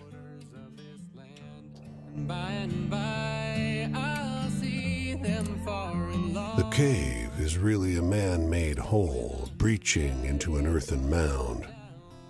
The man, khakis dirtied by kneeling on the rough earth, has assembled a macabre little pile of skulls to the side. What are you doing? Readying these for sale, friend. He wipes his hands on his pants. This pile of skulls, clearly claimed from his enemies by an Indian chieftain, would be perfect for any cabinet of curiosities or sideshow attraction. Why? Why, these skulls belong to no one. They're just here, lying under this mound, waiting for an enterprising soul to make something of them. Isn't this what America's all about? Only in Florida. Little sunlight reaches too. that deep in, but you can still see the skeletal remains, their heads carelessly removed, laying neatly in their excavated resting places, each one lovingly surrounded by stone effigies, earthenware, and copper plates in the shape of winged warriors. Yeah, we can threaten him. You pause. Get some justice. And consider this small man, greedily arranging someone's remains as though they were a trinket for a mantelpiece. We don't need more ghost stories. You can fuck right off. You've half a mind to kick him onto his ass. And having made that clear to him, he scurries off like the mole he is, much to your relief. It's the least you can do.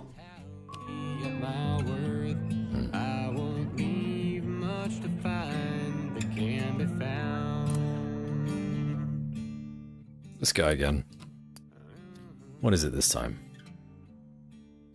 It stumbles quickly through a tale about the whole group of boys who worked themselves to death in a cornfield. Right. Whole group of boys worked themselves to death in a cornfield. Other than one boy that just got sick and died. It's still sad. Alright, who's at this camp? Dupree! You look good, honey.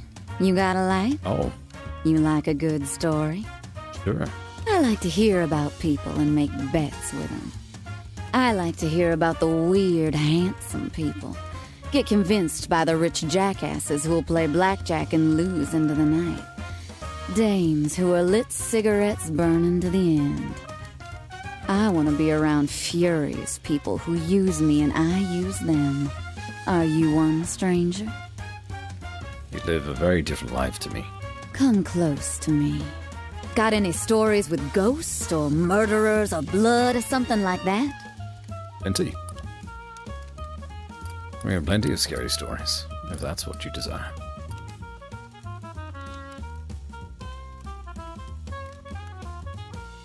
Maybe this one that we just got. It's local too. You may be interested. Sounds like you're trying to sell me something with a sad tale. Yeah. If you want to do that, honey, you gotta make it seem real. Sometimes a body needs to put all in on some dumb choice, you know? I mean, sometimes you have to bet yourself, I can't do that, shouldn't do that, but here's the stick, pal. When you chose something, you chose it. Be loyal to your choice. Take responsibility for it. Commit. Can't abide people who don't goddamn commit. Hey, got any exciting stories? Like the movies?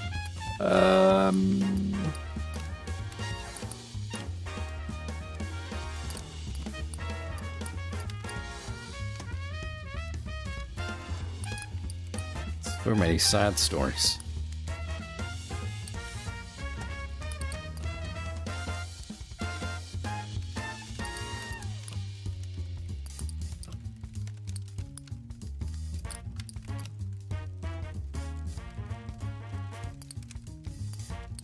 Yeah. Could tell that one again, but that's finished. Let's just do it. Bootleggers and cops, yeah, we're doing it. Well, well, they should let you make the movies, honey. The law?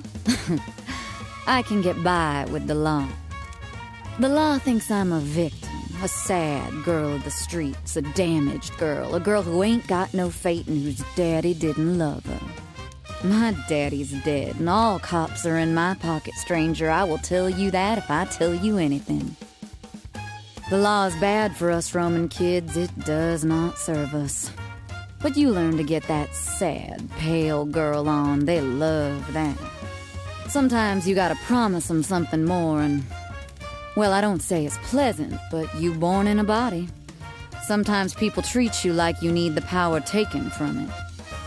Hey, got any exciting stories? Another one.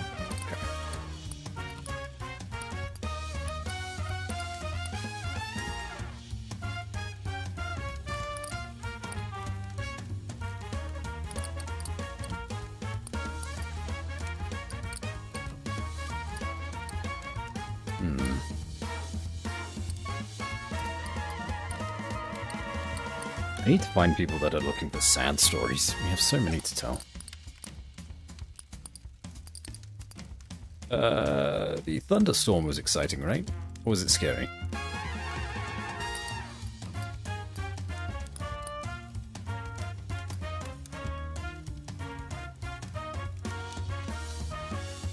Molasses was hopeful.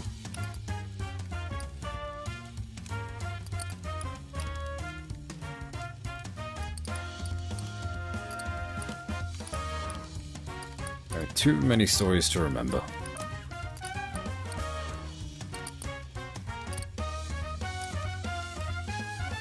Yeah, what about wood spirits?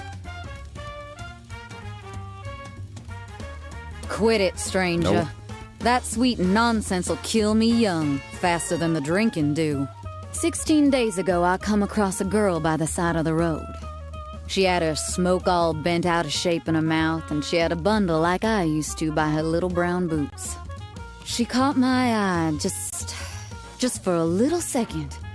And though I ain't got no feeling from her, I smiled to myself because you bet a lot on leaving the protection of the known, especially when your body our shape. But choosing your challenges, that's freedom. And she knew it, I think. I want to laugh. And today, honey, I laugh easy. You gotta have a story that'll do me that favor.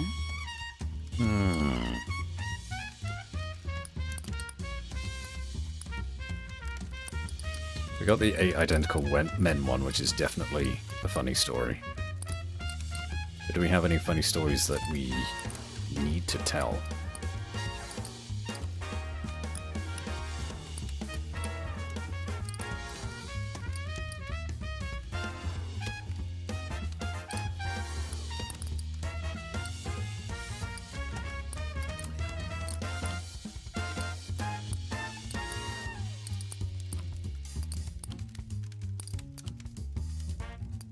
No. There's nothing else that is funny. It's literally just that one.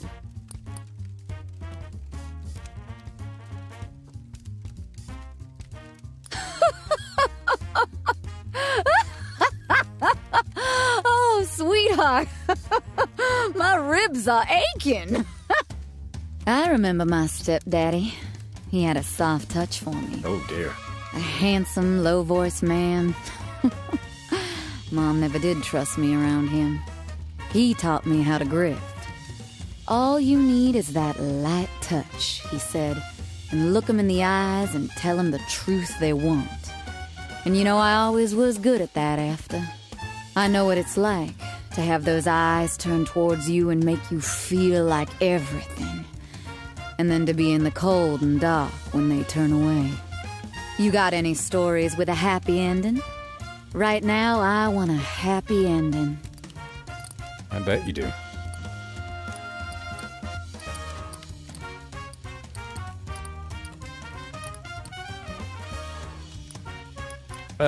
Yeah, the farmers in Savannah. They were nice. They were lovely. Why is that a scary story? They were nice to me. What do I want? There's no voice line for What do anyone want? I want to be claimed wholesale by something. I want to be consumed. I want to be won. I want to be the beautiful score, the desire and respect on someone's lips. Hell, maybe I can find a job, maybe in some dive bar, serve the old men who will become my friends for life. Get complex somehow with people who are warm. But maybe I'm too blind. Next time, let's up the stakes, shall we? Why don't we spend some time with bourbon and 5-card stud? You bring the bourbon, of course. And when the moon's fuller, I might let you in on some secrets on life. Have you any? I don't think we got the right stories for you, lady. You've done alright. We have really traveled across America. Well, traveled across the East Coast. I think is a good place to stop for now. As we went from Maine through New Hampshire, Where's this one? MA. I don't remember what MA is, but we went through Rhode Island and Connecticut, Maryland, I think. MA. We went to New York, caught a train from New York to Detroit, Michigan. Walked to Ohio, caught another train back to Washington. Then we went through New Jersey, and then back through New York. Walked straight through Pennsylvania. And then MD.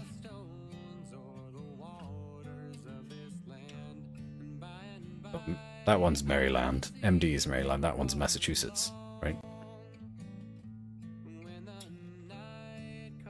Then we took a train to North Carolina, through South Carolina, Georgia, and then Florida. So much already.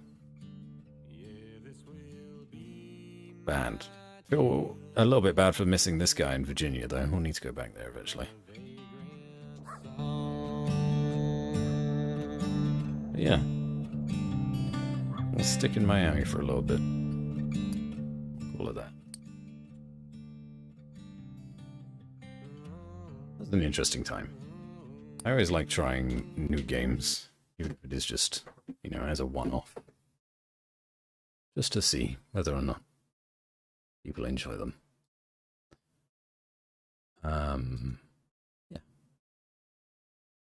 Yeah. The last one we did like this was Nightcall, and people really liked that.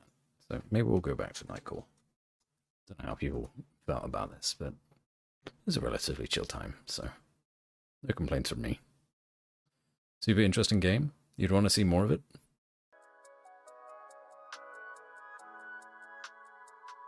I have to keep that in mind.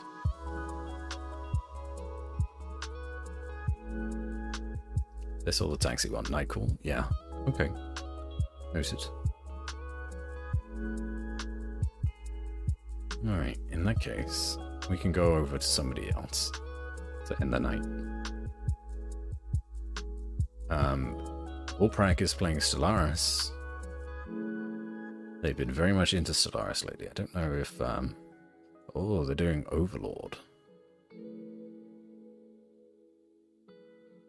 That could also be a chill time.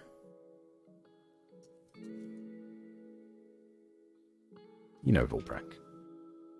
If you don't, well, go hang out. They're a very good friend. And drop them a follow. So Overlord is the expansion to Stellaris, and it just came out earlier today. So let's go see what that's about. Have a good night, everyone. And, be good, yeah? We'll see you tomorrow. Or something else. See you later.